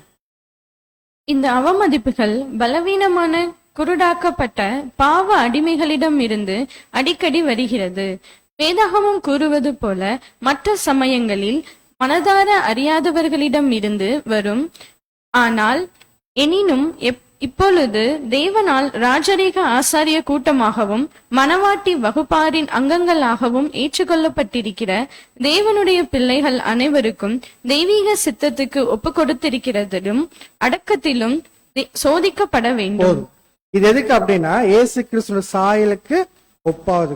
அப்ப எல்லாத்துக்கும் என்ன இருக்கும் பார்த்தீங்கன்னா லேர்னிங்ஸ் சொல்லி இருக்கும். அந்த லேர்னிங்ஸ் எனக்கு ஒரு மாதிரி இருக்கும், உங்களுக்கு ஒரு மாதிரி இருக்கும், இன்னொருத்தருக்கு வேற மாதிரி இருக்கும். அப்ப என்ன விஷயங்கள் இங்க நடந்தாலும் நம்மளுடைய வாழ்க்கையை நடந்தாலும் தேவன் என்ன சொல்ல வர்றாரு இந்த பாடத்தின் மூலியமா? நான் இன்னைக்கு பிளான் பண்ணல, என்ன பண்ணிட்டு இருக்கிறேன், ஃபியூச்சரிஸ்டிக் யோசிச்சு என்ன பண்றேன்னு பார்த்தோன்னா பிளான் பண்ணிட்டு இருக்கிறேங்கிற அந்த லேர்னிங் என்ன பண்ணிக்கிறேன்னு பார்த்தா இந்த பாடத்தின் மூலியமா எனக்கு கொடுத்துருக்கிறாரு. இதை உங்க முன்னாடி நான் பிரசன்ட் பண்ணிட்டு, அப்ப எல்லா விஷயம் இன்னைக்கு நம்ம நடக்கும். ஒரு விஷயத்து நடக்கும்போது உடனே நம்ம கண் எப்படி திரும்ப பார்க்கும், ஐயோ என்ன இப்படி ஆயிடுச்சு, இன்னும் பிரச்சனை இல்லை. தேவன் இன்னும் பெரிய விஷயத்த என்ன பண்ண போறாருன்னா செய்யறதுக்கு இங்க இடத்த என்ன பண்ணிக்கிறாருன்னு பார்த்தீங்கன்னா யூஸ் பண்ணிக்கிறாரு. அப்ப யூஸ் பண்ற தேவனுக்கு தெரியும் இந்த திட்டத்துல அடுத்து என்ன விஷயங்கள் நடக்கணும் அப்படிங்கறத ஃபியூச்சரிஸ்டிக்கா என்ன பண்ணிக்கிறாரு பார்த்தீங்கன்னா தேவன் திங்க் பண்ணிட்டு இருக்கிறாரு. அவர் திங்க் பண்ணி அந்த விஷயத்த என்ன பண்ணிட்டு இருக்கிறாருன்னா நடத்திட்டு இருக்கிறாரு. நம்ம ஒருவேளை அதுக்குள்ள இருக்கிறோம் அப்படின்னா யார் மேல மட்டும் விசுவாசம் வச்சா போதும், தேவன் மேல மட்டும் விசுவாசம் வச்சா போதும். அவருக்கு என்ன தெரியும் அப்படின்னா வசனம் ரொம்ப கிளியரா இருக்கு. நீங்க மீனை கேட்டீங்கன்னா என்ன கொடுக்க மாட்டாரு, ஆமா கொடுக்க மாட்டாரு. அப்ப ரொம்ப கிளியர் தானே, ரொம்ப தெளிவா இருக்கிறாரு தானே. அப்ப தேவனுக்கு என்ன எப்ப கொடுக்கணுங்க ரொம்ப நல்லாவே தெரியும். அப்ப எல்லா விஷயத்தையும் தேவன் என்ன பண்ணிட்டு இருக்கிறான்னு அவருடைய மேற்பார்வையில ஒவ்வொருத்தருக்கும் என்ன தேவை அப்படிங்கறத பார்த்து பார்த்து என்ன பண்ணிட்டு இருக்கிறா செஞ்சுட்டு இருக்கிறாரு. அப்போ ஒரு சிச்சுவேஷன் நம்மளுடைய வாழ்க்கையில வருது, ஒரு இழப்பு வருது, இல்ல ஒரு பெரிய ஒரு லாபம் வருது, ரெண்டுமே யாருக்கு தான் அப்படின்னா தேவன் வழி நடத்திட்டு போயிட்டு இருக்கிறார். அவ்வளவுதான். இது யாருக்கு மட்டும் உலகத்தார் இப்படி யோசிப்பாங்களா? யோசிக்கவே மாட்டாங்க. ஏன்னா அவங்களுக்கு யாருன்னு தெரியாது, எப்படி வழி நடத்திட்டு இருக்கிறாங்கன்னு தெரியும். நமக்கு தெரியும் தேவனுடைய பிள்ளைகள். அதுக்குதான் திஷ்டாந்தம் யாரை பார்த்தோம்னு பார்த்தோம்னா மோசேயோட லைஃப்ல எக்ஸ்ட்ரீமா ஒரு விஷயம் நடந்து இதுக்கப்புறம் வாய்ப்பே இல்லைங்க போது அந்த வாய்ப்பை தேவன் திரும்பவுமா கூப்பிட்டு வந்து ரொம்ப அழகா கையில கொடுத்தாரு. அப்ப எல்லாவற்றுக்கும் வல்லவர் யார் அப்படின்னா தேவன்.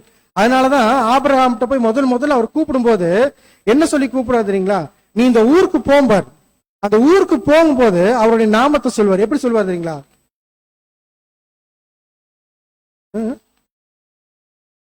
போன்னு சொல்லுவாரு. போகும்போது அவருடைய பேரை சொல்லுவார்.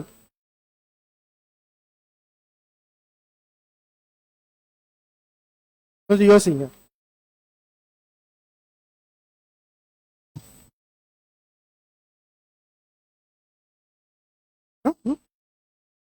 புரியல? அதிசயம் இல்ல, இன்னொரு பேர் சொல்லுவார், இருக்கிறவராகவே இருக்கிறேன் அப்படிம்பாரு. அது செகண்டரி சொல்லுவார். யெகோவாங்கிற பேரை யார்கிட்ட சொல்லுவார்னு பாத்தீங்கன்னா ஈசாக்கு யாக்கோபிட்ட தான் சொல்லுவாரு ஒழிய மோசே கிட்ட நோனிக்க மாட்டேன். சாரி, ஆபிரகாம்கிட்ட சொல்லி இருக்கிறவராகவே இருக்கிறேன்னு சர்வ வல்லமையுள்ள தேவன் அப்படிம்பாரு.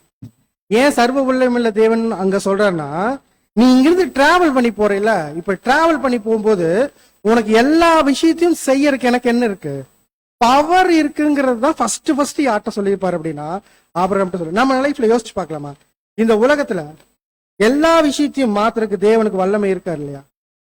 இருக்கு. அப்ப தேவன் ஏன் மாத்துறது இல்ல? ஒரு எக்ஸாம்பிள் சொல்லட்டுங்களா, பவுலப்போஸ்தலர் எவ்வளவு பெரிய ஒரு ஊழியக்காரன் இல்லையா? பவுலப்போஸ்தலனுக்கு ஒரு பிரச்சனை இருந்துச்சு. கண் என்ன ஆகாது, தெரியாது. தேவன் என்ன பண்ணிக்கலாம், நினைச்சா மாத்திருக்க முடியுமா முடியாதா? முடியும். தேவன் என்ன சொன்னாரு, என் கிருபை உனக்கு போதும். ஏன் பவுலப்போஸ்தலன் மாதிரி ஒரு ஊழியக்காரன் யாருமே இல்ல. இன்னைக்கு நீங்க இந்த புக்கை எடுத்து படிச்சீங்கன்னா, பைபிள் எடுத்து படிச்சீங்கன்னா பாதி யார்கிட்ட தான் இருக்குது, அவருடைய வார்த்தைகள் தான் இருக்குது. அந்த மாதிரி ரொம்ப சபைக்கு தேவையான வார்த்தைகள் சொன்ன பவுலப்போஸ்தலனுக்கு என்ன தெரியாது, கண்ணு சரியா தெரியாது. அதை தேவன் நினைச்சா மாத்த முடியுமா முடியாதா? முடியும் இல்ல, ஏன் மாத்தலாம்? அப்ப தேவன் என்ன பண்றாரு பாத்தீங்கன்னா, எது கொடுத்தாலும் அதுக்குள்ள யாருக்கு நல்லது இருக்குது, நமக்கு நல்லது இருக்குது. ஏதோ ஒரு விஷயத்த நம்ம கத்துக்கணும் அப்படிங்கறக்காதா எல்லா சிச்சுவேஷனும் என்ன பண்றாராமா தேவன் அனுமதிக்கிற போது பவுலப்போஸ்தலனுக்கு அங்க என்ன சொல்லி கொடுத்துருக்காருன்னா, இந்த முள் உனக்கு இருக்கு, இந்த முள் இருந்தாலும் நீ எனக்காக எவ்வளவு வேலை செய்யற பாக்கலாம் அப்படிங்கும் போது 100% டெடிகேஷன் யார் கொடுத்தாங்க அப்படின்னா, முள் இருக்குன்னு சொல்லி வீட்டுல உட்காந்துட்டாரா? இல்லையே. முள் இருந்தாலும் அவர் என்ன நினைச்சாருன்னா, இந்த முள்ளை தள்ளி வச்சுட்டு ஓடணும்னு நினைச்சாருங்களா? இந்த மைண்ட் தான் யார் கொடுக்குறாங்க அப்படின்னா தேவன் வேணும்னு நினைக்கிற மைண்ட். அதே மாதிரிதான் நமக்கும் யோசிக்கலாம். எனக்கு ஒரு கார் இருந்தா நல்லா ஊழியம் பண்ணலாம், எனக்கு ஒரு வீடு இருந்தா சகோதரர்கள் வர சொல்லலாம், இன்னும் நிறைய என்ன பண்ணலாம்னு பார்த்தோம்னா திங்க் பண்ணுவோம். பட் இருக்கிறத நீங்க எவ்வளவு பர்சன்டேஜ் செய்யறீங்க, இருக்கிறத நம்ம எவ்வளவு பர்சன்டேஜ் செய்யறோம் அப்படிங்கறதா யாருடைய மைண்ட்ல இருக்குன்னா தேவனுடைய மைண்ட்ல இருக்கும். இயேசு கிறிஸ்து ஒரு டைம் இப்போ இந்த தேவாலயத்தில் நின்று இருந்தார். நிறைய பேர் வந்து காசு போட்டே இருந்தாங்க. இயேசு கிறிஸ்து அப்படியே பார்த்துட்டே இருந்தார். ஒரு ஏழை விதவை வந்து ஒரு 2 காசு போட்டுட்டு போயிடுச்சு. இயேசு கிறிஸ்து என்ன சொன்னார் தெரியுங்களா? இங்க இருக்கிறதுலயே யார் அதிகமா போட்டதையும் எனக்கு அந்த அம்மா அப்படிங்கிறாரு. அப்ப அங்க என்ன பாக்குறாரு இயேசு கிறிஸ்து அப்படின்னா அந்த மைண்ட கவனிக்கிறாரு. நீங்க எந்த அளவுக்கு டெடிகேட்டடா உங்ககிட்ட இருக்கிற விஷயத்துல இருந்து தேவனுக்கு செலுத்துறீங்க, உங்ககிட்ட இருக்கிற விஷயத்துல இருந்து தேவனுக்கு கொண்டு போய் கொடுக்குறீங்கிறதா தேவன் எதிர்பார்க்கிற விஷயமே ஒழிய எல்லாம் சரியா இருந்துச்சுன்னா பண்ணுவேன்னா அது உலகத்தாரே பண்ணிட்டு போயிடும். அப்ப நம்ம தேவனுடைய பிள்ளைகள் என்ன எதிர்பார்க்கணும், நம்ம கிட்ட என்ன இருக்கு அதை என்ன பண்ணலாம்னு பாத்தீங்கன்னா தேவனுக்கு எவ்வளவு கொடுக்க முடியும். நான் நல்ல சம்பளம் வாங்கணும்னா தேவனுக்கு ஜாஸ்தியா கொடுப்பேன், திங்க் பண்ணலாம். பட் 100 ரூபாய் சம்பளமா இருந்தாலும் உங்களால என்ன முடியுமோ அதை தேவனுக்கு எவ்வளவு கொடுக்குறீங்களோ அதான் அந்த ஏழை விதவை என்ன பண்ணிக்கிறாங்கன்னா பண்ணிக்கிறாங்க அப்படிங்கிறது நம்ம அடுத்து பாக்குறோம். படிக்கலாம் பாருங்க இன்னொரு வசனம், ரோமர் 8ஆம் அதிகாரம் 29ஆம் வசனம். ரோமர் 8ஆம் அதிகாரம் வசனம் 29. தம்முடைய குமாரன் அநேக சகோதரருக்குள்ளே முதற் பேரவனாய் இருக்கும் பொருட்டு தேவன் எவர்களை முன்னறிந்தாரோ அவர்களை தமது குமாரனுடைய சாயலுக்கு ஒப்பாய் இருப்பதற்கு ரொம்ப முன்குறித்திருக்கிறார். கிளியரா சொல்றாரு. அந்த குமாரனுக்கு என்ன ஒரு கேரக்டர் இருந்துச்சோ இந்த கேரக்டர் மாதிரி யாருக்குள்ள இருக்கணும் அப்படிங்கிறாருன்னா சபை. அப்ப அந்த குமாரனுடைய கேரக்டர் என்ன இருந்துச்சுன்னா என்ன விஷயத்தை தேவன் அவருக்கு அனுமதிச்சாலும் அக்செப்ட் பண்ணும். இது யாருடைய சித்தம்? தேவனுடைய சித்தம். அக்செப்ட் பண்ற, அதுல என்னோட கீழ்ப்படுதலை காமிக்கிறேன்னு சொல்லிட்டு ஒவ்வொரு இடத்துலயும் தேவனுக்கு என்ன பண்ணா எப்படி அவர் கீழ்ப்படிஞ்சு இருந்தாரோ இதே கீழ்ப்படுதல் தான் யார்கிட்ட எதிர்பார்க்கிறான்னு பார்த்தோம்னா நம்ம கிட்ட எதிர்பார்க்க. பட் இந்த கீழ்ப்படுதலை நம்ம காண்பிக்கணும் அப்படின்னா மோசே கிட்ட இருந்து ஒரு விஷயம் நமக்குள்ள இருக்கணும் அப்படிங்கிறது. அது என்னவா இருக்கும்? சாந்த குணம். ரொம்ப கிளியரா சொன்னார் பிரதர். ஏன் சாந்த குணம்? ரொம்ப முக்கியமான கேள்வி இல்லையா? நீங்க யோசிச்சு பாருங்களேன். இந்த சாந்த குணம்ங்கிறது நீங்க தேவனுக்கு பிரியமான ஒரு கேரக்டர்ல சொல்லணும்னா ஃபர்ஸ்ட் என்ன சொல்லிடுவோம்? அன்பு, சந்தோஷம், சமாதானம், நீடிய பொறுமை, கீழ்ப்படிதல், அப்புறமா வந்து பாத்தீங்கன்னா டெடிகேஷனு, இதெல்லாமே சொல்லிடுவோம். சாந்த குணத்தை பத்தி அவ்வளவு பெருசா வராது. ஆனா சாந்த குணம் ரொம்ப முக்கியமான ஒரு விஷயங்கிறத இந்த பாடத்தின் மூலியமா எனக்கு தேவன் என்ன பண்ணாரு பார்த்தோன்னா வெளிப்படுத்தும். இந்த சாந்த குணம் நமக்குள்ள வேணுமா வேண்டாமா? ஃபர்ஸ்ட் எவ்வளவு பேர் சாந்தமா இருக்கிறோம்? சப்ஜெக்ட் ஒரு 10 நிமிஷம் போனா கூட அதிகமா என்ன ஆக மாட்டேங்குது. சாந்த குணம் நம்மளால என்ன பண்ண முடியல, நம்மளால கண்ட்ரோல் பண்ண முடியல. கரெக்டுங்களா இல்லையா? சரி, இந்த சாந்த குணத்துக்கும் தேவனுடைய திட்டத்தை அண்டர்ஸ்டாண்ட் பண்றதுக்கும் என்ன லிங்க் அப்படின்னு பாக்குறோம்னா இந்த சாந்த குணம் என்ன ஒரு விஷயத்தை கொண்டு வரும்போது நம்ம நல்லா யோசிப்போம். இப்ப நம்ம எக்ஸாம்பிள் சொல்றோம். இப்ப மோசையோட ஒரு பாடம் நமக்கு தெரிஞ்சது தானே, கரெக்டுங்களா இல்லையா? மோசையை பத்தி சண்டே கிளாஸ்ல இருந்தே படிச்சிருக்கிறோம். இதை நான் சப்ஜெக்ட்ல சொல்லும் போது உங்களுக்கு என்ன தோணிக்குன்னா இது நான் எங்க படிச்சிருக்கிறேன், சண்டே கிளாஸ்ல இருந்தே படிச்சிருக்கேன், அதே விஷயத்தை என்ன பண்ணிட்டு இருக்கிறாரு பிரதர் சொல்லிட்டு வந்துட்டு இருக்கிறாருங்கிற மைண்ட் முதல்ல வந்துருச்சுன்னா அதுக்கப்புறம் தேவன் கொடுக்குறாரு இல்லையா, எந்த விஷயமுமே எங்க போய் சேராதம்மா, மைண்டுக்குள்ள போவே போகாது. அப்ப தேவன் என்ன எதிர்பார்க்கிறாருன்னா என்ன விஷயம் கொடுத்தாலும் அதற்குள்ள ஏதோ ஒரு காரியத்தை இன்னைக்கு ஓடிட்டு இருக்கிற பிள்ளைகளுக்கு ஒரு பாடமா கொடுத்துட்டு போயிரு. அந்த பாடத்தை நம்ம கத்துக்கிறதுக்கு தவறோம் அப்படின்னா எதை மிஸ் பண்ணுவோம் அப்படின்னா சாந்த குணத்தை மிஸ் பண்ணிடும். இன்னொன்னு ஒரு விஷயத்த நமக்குள்ள லைஃப்ல நடக்குதுங்க போது ஒரு பாயிண்ட் எக்ஸாம்பிள், ஒரு சகோதரன் வந்து எனக்கு விரோதமா பேசணும்னே டக்குன்னு எனக்குள்ள என்ன வரும்? கோபம் வரும். இப்ப கோபம் வந்து நான் அடுத்து என்ன பண்ணுவேன்? என் சாந்த குணத்தை உடைச்சிட்டு என்னவா மாறிடுவேன்? புது சிருஷ்டி என்னவா மாறிடும்? பழைய சிருஷ்டியா மாறி என்ன பண்ணிருன்னு பாத்தீங்கன்னா ஆப்போசிட்ல இருக்கிற பிராண்டி என்ன பண்ணிருன்னு பாத்தீங்கன்னா கீழே தள்ளிரும்.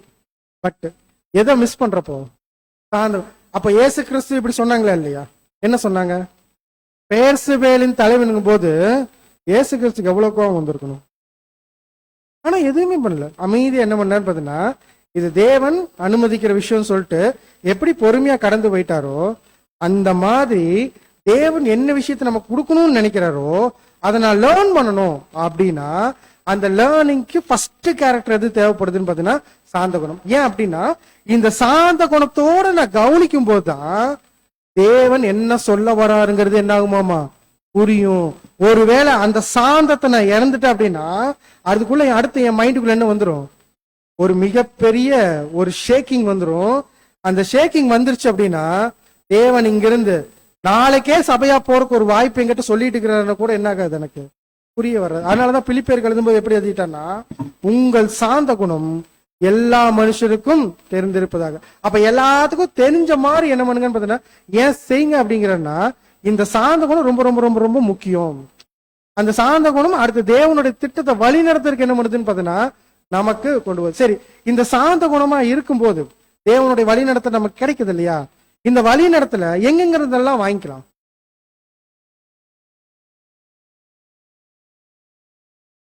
நானே போட்டேன், இதுல எல்லாத்துலயுமே இருக்குங்கிறாரு. எக்ஸாம்பிள், நீங்க சப்ஜெக்ட் கேட்கறீங்க, அதுல இருக்கு. அடுத்து என்ன இருக்கு? பைபிள் படிக்கிறீங்க. நம்ம பைபிள் படிக்கும் போது ஃபுல் கான்சென்ட்ரேட்டடா என்ன பண்ணணும்னு பார்த்தீங்கன்னா படிக்கணும். ஒரு வார்த்தை படிச்சாலும் போதும், அந்த வார்த்தையினுடைய மதிப்பு என்னன்னு தெரிஞ்சு படிச்சோம்னா அதுவே என்ன சொல்லுமாமா, கைடன்ஸ் எவ்வளவு வேணா கொடுக்கும். அடுத்து மன்னா, அடுத்து சாங்ஸ் இந்த நைட். இது என்னது? சகோதர ஐக்கியம். இந்த இடத்துலதான் தேவன் என்ன பண்ணா, ஒரு வைரத்தை உருவாக்குறதுக்கு இன்னொரு வைரத்தை என்ன பண்றாரு, யூஸ் பண்றாரு. அப்ப அதை யூஸ் பண்றாருங்க நமக்கு எல்லாரும் மைண்ட்ல நல்லா இறங்கிருச்சு. அந்த யூஸ் பண்ணும்போது தான் பிரச்சனை. யூஸ் பண்ணும்போது என்ன பண்ணிடுவோம், அந்த சாந்த குணத்தை இழந்து அந்த ஒரு வைரத்தை என்ன பண்ணிடுவோம்னா நாம உடைக்கிற அளவுக்கு என்ன பண்ணிடுறேன், நான் போயிடுறேன் அப்படி. அப்ப எல்லா இடத்துலயுமே தேவன் என்ன பண்ணிட்டு இருக்கிறான்னா அவருடைய வழிநடத்துல கொடுத்துட்டே இருக்கிறார்.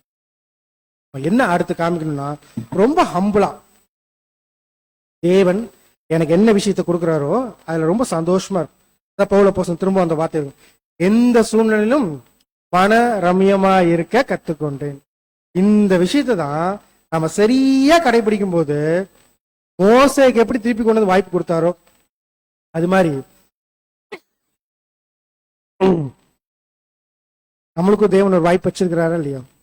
இந்த வாய்ப்பை நாம இப்படி இருந்தா வாங்கிக்கொள்ளனா, சாந்த குணத்தோட இருந்து தேவனுடைய வார்த்தையில நம்ம கவனிச்சுட்டே இருக்கும்போது அழகா நம்மளையும் தேவன் என்ன பண்ணிட்டு இருக்காருன்னா சரியான வழி. ஒருவேளை நான் அந்த சாந்த குணத்தை இழந்துட்டு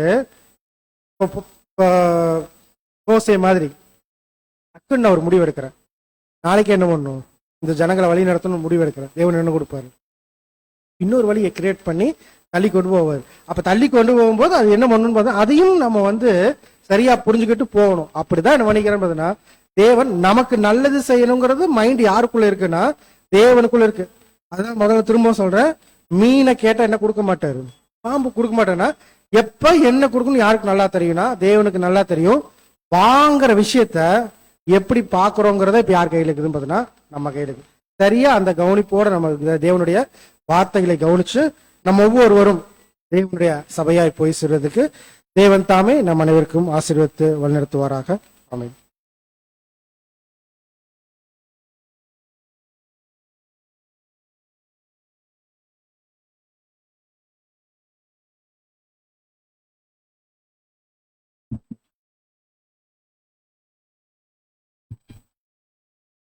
கிறிஸ்துவில் பிரியமான சகோதர சகோதரிகளே, இன்றைய தினத்திலும் தேவனுடைய கிருபையினால் தயார்படுத்தல் தேவனுடைய கருவி என்ற தலைப்பிலே சகோதரர் வாயிலாக தேவன் தந்த அந்த அற்புதமான ஆலோசனைக்காக தேவனுக்கு ஆண்டவராக இயேசு கிறிஸ்து மூலமாக ஸ்தோத்திரங்களை கொள்வோம். இந்த இடத்துல கூட ஒரு அருமையான படத்தை நாம் கவனித்தோம். மோசே ராஜாவாக அந்த ஒரு பொசிஷன் இளவரசனாக இருக்கக்கூடிய காலகட்டத்தில் கூட அவர் பல கலைகளை கற்றுக்கொண்டு போர் வீரராக இருந்தாலும் கூட, கோபப்படுகிறவராக இருந்தாலும் கூட, தேவன் அவருடைய திட்டத்தில் அவரை பயன்படுத்துவதற்காக அவரை கொண்டு வந்து அவருக்கு எப்படியெல்லாம் படிப்படிகளை தேவன் கொடுத்தார், சாந்த குணத்தை கற்றுக் கொடுத்தார் என்பதை பார்த்தோம். அதே போல ஆண்டவராக இயேசு கிறிஸ்துவும் தேவன்கிட்ட லோகோஸாக இருந்தவர், அவருடைய எல்லாவற்றிற்கும் ஒரே சொந்தக்காரர். அப்படி இருந்தாலும் கூட அவரும் இந்த பூமிக்கு வரும்போது அவர் தாழ்மையை கற்றுக்கொள்ள வேண்டும் என்பதற்காக அவருக்கும் தேவன் பல படிப்பினைகளையும் கொடுத்தார் என்பதையும் நம்ம பாடத்தின் மூலம் கவனித்தோம். ஆகையால நம்முடைய தலையாக இயேசு கிறிஸ்து எப்படி இந்த பூமியில வந்து தாழ்மையை கற்றுக்கொண்டாரோ, சாந்த குணத்தை கற்றுக்கொண்டாரோ, அதே போல நாமும் அவரோடு இணைந்து அடுத்ததாக இந்த பூமியை ஆசீர்வதிக்க வேண்டும் என்றால் நாமும் கூட கற்றுக்கொள்ள வேண்டிய விஷயங்கள் அநேகம் இருக்கிறது. அவற்றில் முக்கியமான ஒன்று சாந்த குணம், தாழ்மை. எல்லாவற்றையும் நாம் கொள்ள வேண்டிய சூழ்நிலை இருக்கிறோம். ஆகையால் தான் தேவன் நமக்கு இப்படிப்பட்ட பாடங்கள் எல்லாம் நமக்கு கொடுத்து கொண்டிருக்கிறார். ஆகையால் கேட்ட பாடங்களின்படி நாம் நடப்பதற்கு நம்மை ஒப்பு கொடுப்போம். தேவன் நம்மை வழிநடத்துவாராக. இன்றைய தினத்தில் கூட நம்முடைய வந்திருந்து இப்படிப்பட்ட ஒரு பாடத்தை வழங்கிய நம்முடைய அன்பு சகோதரர் வினோத் பாபு அவர்களுக்கும் நம்முடைய குடும்பத்தினருக்கும் நம்முடைய சபையின் சார்பாக நன்றியை தெரிவித்துக் கொண்டு அவருடைய ஊழிய பணிகள் இன்னும் மேலும் சிறப்பாக அமைவதற்காக நம்முடைய அனுதினத்தில் ஜெபத்திலே அவருக்காக ஜெபிக்கும்படி உங்கள் அனைவரையும் அன்புடன் கேட்டுக்கொண்டு இந்த ஒரு ஆராதனைக்கு நிறைவாக நாம் அனைவரும் எழுந்து நின்று பாடல் எண் 100 கலப்பையில் கை வைத்த மனுஷன் நான் என்ற பாடலை நாம் அனைவரும் சேர்ந்து பாடுவோம்.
கலப்பையில் கை வைத்த மனுஷன் நான் திரும்பி பார்க்க மாட்டேன்.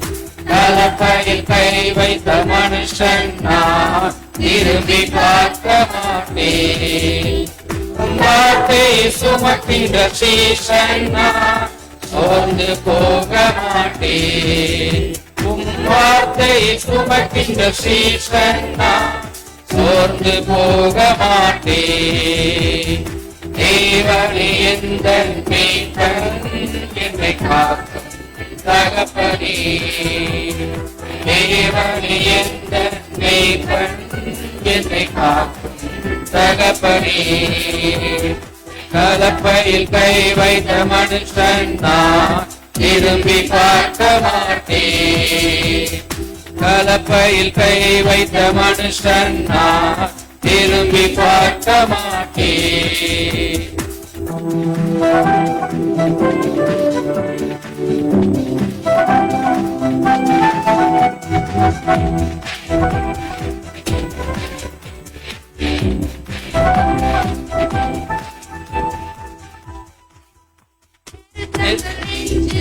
எனக்கு காலம் நான் நெருங்கி ஒழிவதில்லை. நெருக்கங்கள் நெஞ்சில் நெருங்கிட்டாலும் நான் நெருங்கி ஒழிவதில்லை. கவலைகள் இதயத்தில் கலக்கிட்டாலும் நான் கலங்கி அழுவதில்லை. கவலைகள் இதயத்தில் கலக்கிட்டாலும் நான் கலங்கி அழுவதில்லை. தேவனே எந்த மேய்ப்பன் என்னை காக்கும் தகப்பனே. தேவனே எந்த மேய்ப்பன் என்னை காக்கும் தகப்பனே.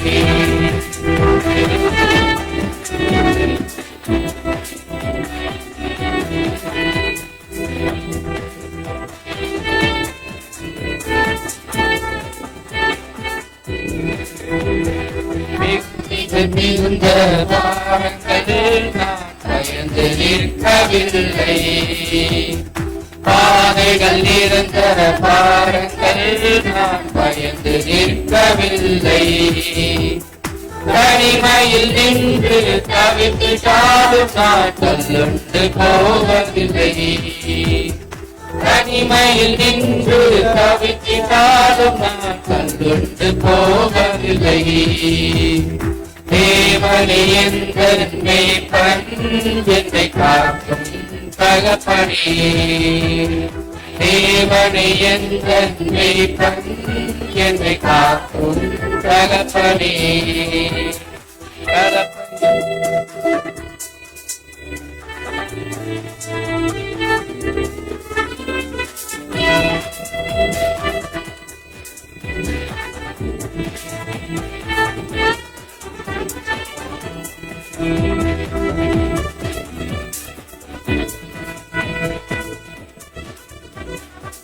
சிலுவையை தினமும் சூழ்ந்திட்டாலும் நான் சுமக்க மறப்பதில்லை.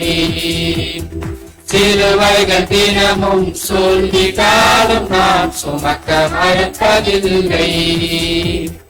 ஜீவிக்கும் இயேசு ஜீவிப்பதால் நான் ஜீவன் இழப்பதில்லை. ஜீவிக்கும் இயேசு ஜீவிப்பதால் நான் ஜீவன் இழப்பதில்லை.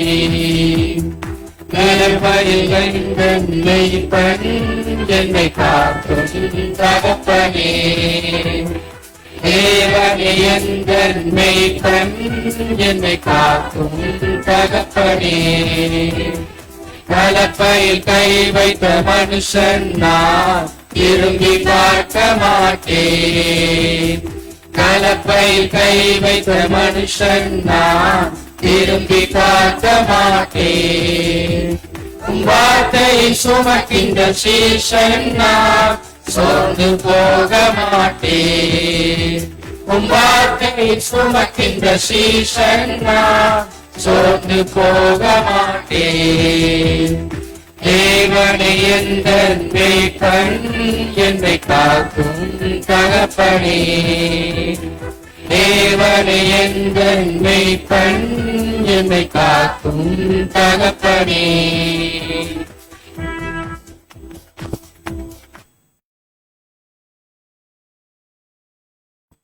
இந்த ஆராதனைக்கு நிறைவாக சகோதரர் தனசந்தானம் அவர்கள் நம்முடைய நிறைவு ஜெபத்தை ஏறெடுப்பார்கள்.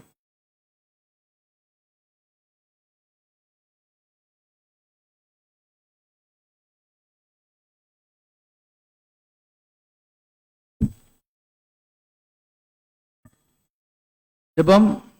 மகா இரக்கமும் கிருபையும் நீடிய சாந்தமும் மிகுந்த தயவும் உள்ள எங்கள் பரலோகத்து வீட்டுக்கு பரம தந்தையே, அப்பா பிதாவை என கூப்பிடத்தக்கதான ஒரு புத்திர சுவிகாரத்தின் ஆவி எங்களுக்கு கொடுத்ததுக்காக கொடா கொடி ஸ்தோத்திரங்களை நன்றிகள் இருக்கிறப்பா. தகப்பனே, இந்த நாளிலும் கூட இந்த தாசன் மூலியமாக மோசையை கொண்டு தகப்பனே எங்களுக்கு இந்த சாந்த குணத்தை எப்படியாக கற்றுக் கொடுத்ததுக்காக கொடா கொடி ஸ்தோத்திரையா. நாங்களும் தகப்பனே எந்த விதமான காரியங்களிலே நாங்கள் தவறி விழும்போதெல்லாம் தேவனுடைய சித்தம் என்னதென்று எங்கள் அறியாதபடி இருந்தாலும் தேவனுடைய சித்தத்தின் பிறகு நாங்கள் நடக்க எங்களை தாமே ஒப்புவித்து இந்த பாடத்தின் மூலியமாக நாங்கள் ஒவ்வொரு நாளும் கற்றுக்கொண்டதை நாங்கள் நினைவில் கொண்டு வந்து நிறுத்தி எங்கள் வாழ்க்கையில் ஜீவிக்க எங்களுக்கு வேண்டிய நல்ல ஞானத்தையும் உற்சாக பலத்தையும் விசேஷமான பரிசுத்தாவின் உதவியோடு கொடுக்கும்படியாக இந்த தாழ்மையான விண்ணப்பத்தையும் வேண்டுதலையும் எங்கள் ஆண்டவரும் எங்கள் இரட்சகரும் எங்கள் மீட்பரும் எங்கள் ஜீவாதிபதியுமா இருக்கிற இயேசு கிறிஸ்து இன்ப நாமத்தில் கேட்கும் நல்ல பிதாவே.